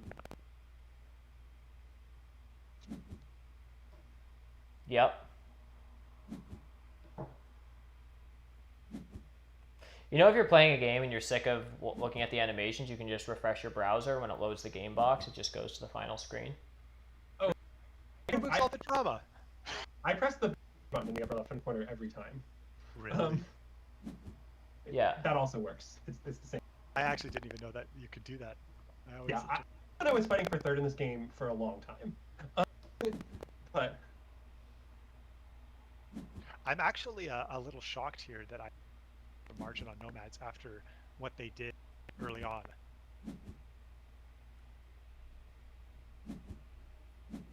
I thought they had a very, very strong game. Yeah, it's interesting. I'm not exactly sure what went wrong. They didn't get a third town. But I mean, that's... I don't know. Uh-oh. We have to look at our time now. Oh god. Mine's probably a million years. Mine's not the worst, which I'm really happy about. I was, quote, only 39 minutes of thinking, and 45 and 48. So I think this is the second longest stream I've had. The only one that was longer was when we had the async crowd on.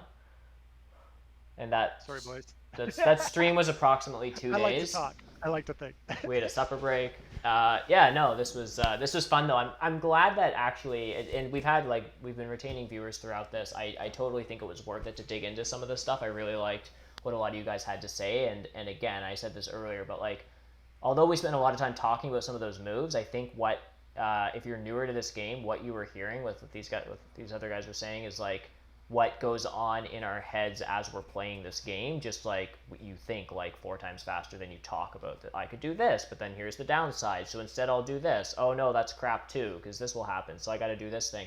Like those sort of like just sort of like sequential kind of thought is kind of what's people are often thinking of at high level tables when you're playing this game. And so I think this sort of gave folks a good snapshot of that. But again, yeah, verbalizing all of those tiny little minute pieces of like, if I build here, it gives so-and-so an extra power, is like, does take a long time. But this game was really close. So I was actually talking about me and Andrew in the bottom third and fourth.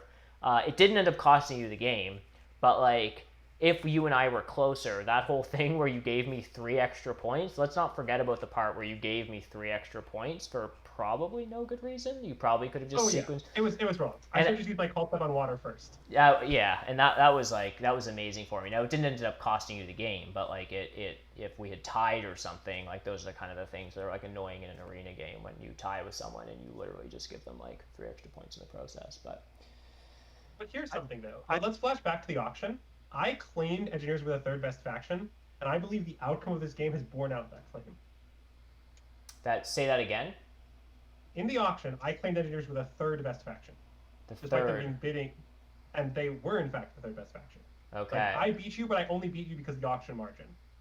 So like, yeah, you just straight earned less points than Nomads and Swarmlings. It wasn't just auction. So, yeah, I think that claim has been borne out.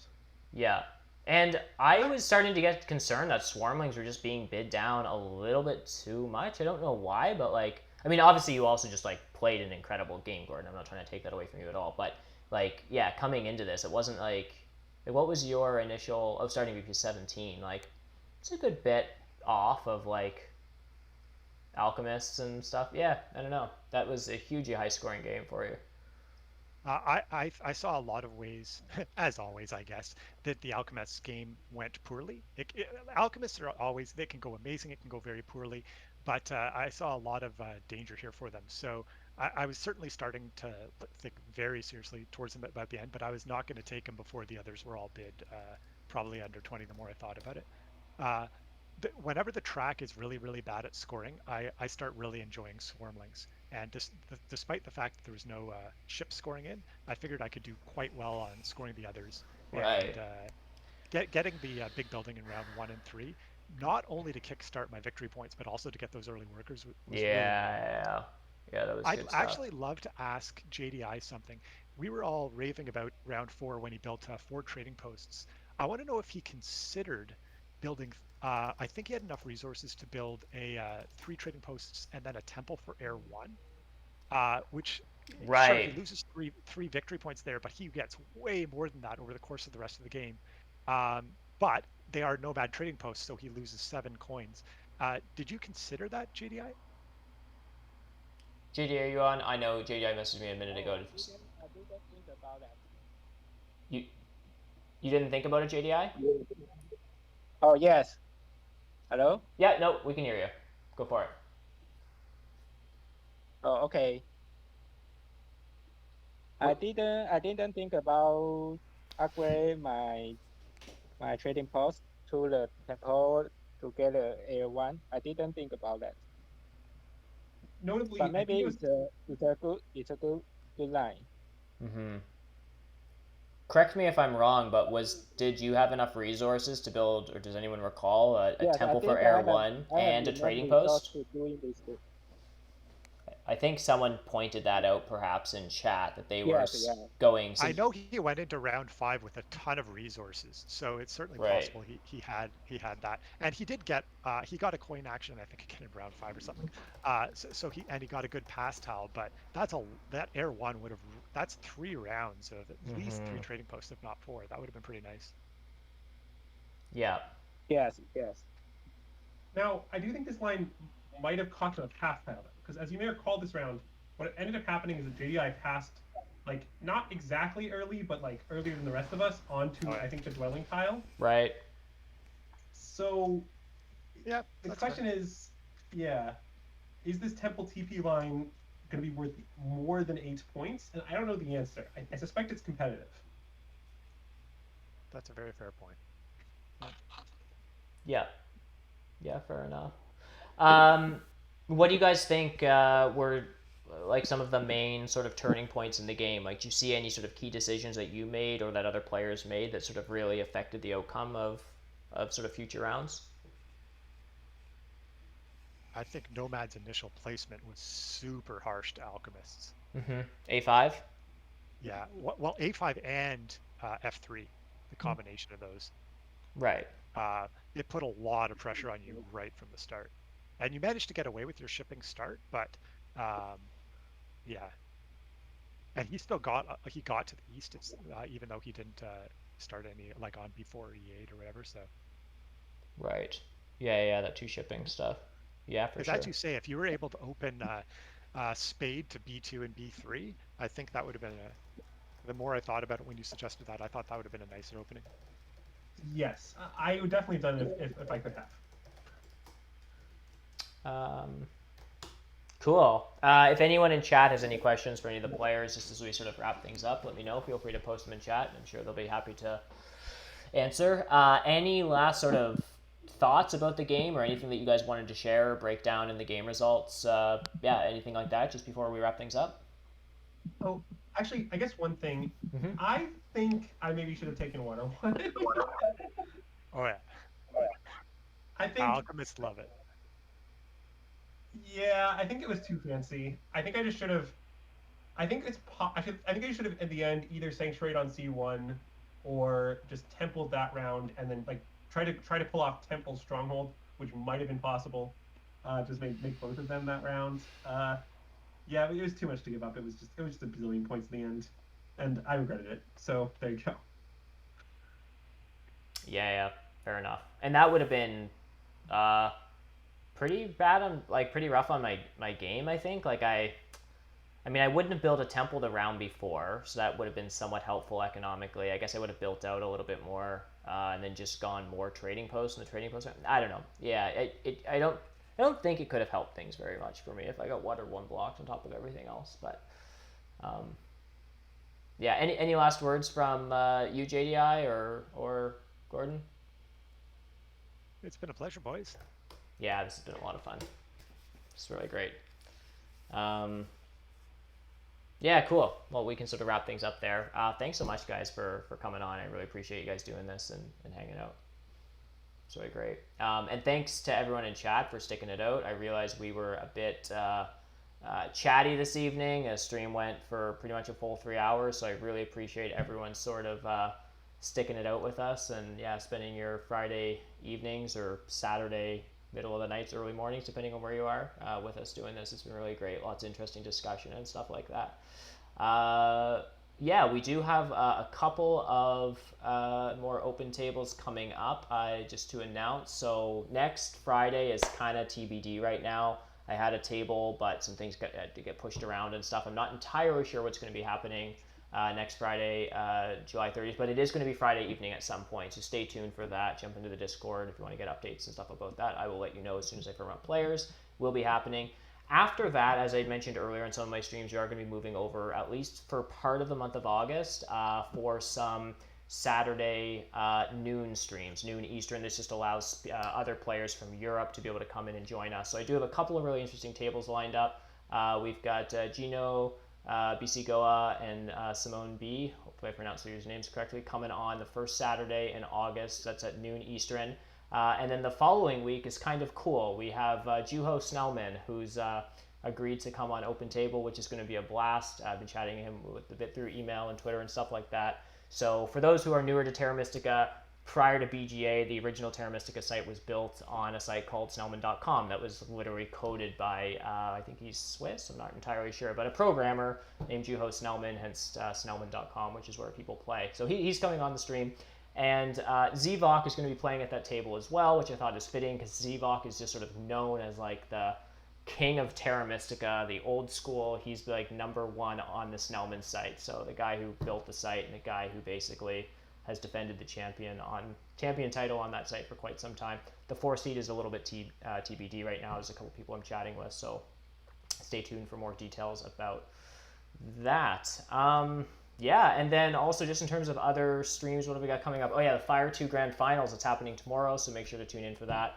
And then Premier League, or if you're playing in Tuesday League at all, we have Game 5s happening next week. So check the Game 5 of Premier League. I think pretty much Deep Finesse has got this season of it in Premier League. As far as I know, it doesn't matter who wins, but I think there's a pretty contested fight for second and stuff. So check in on Zoros's channel about that. Did I misspell Zevok? I'm not going to bring the slide back up to show, but I, for some reason, in Discord, multiple times I get called out for this, do definitely misspell Zevok, so that's very possible. I don't know why I don't just copy his damn username from BGA and supposed to typing it in, so that's certainly possible. Apologies, Zevok, if I've misspelled your name. Anyhow, thanks again, everyone, for tuning in. I really appreciate it, and we'll catch you on the next one. Bye for now.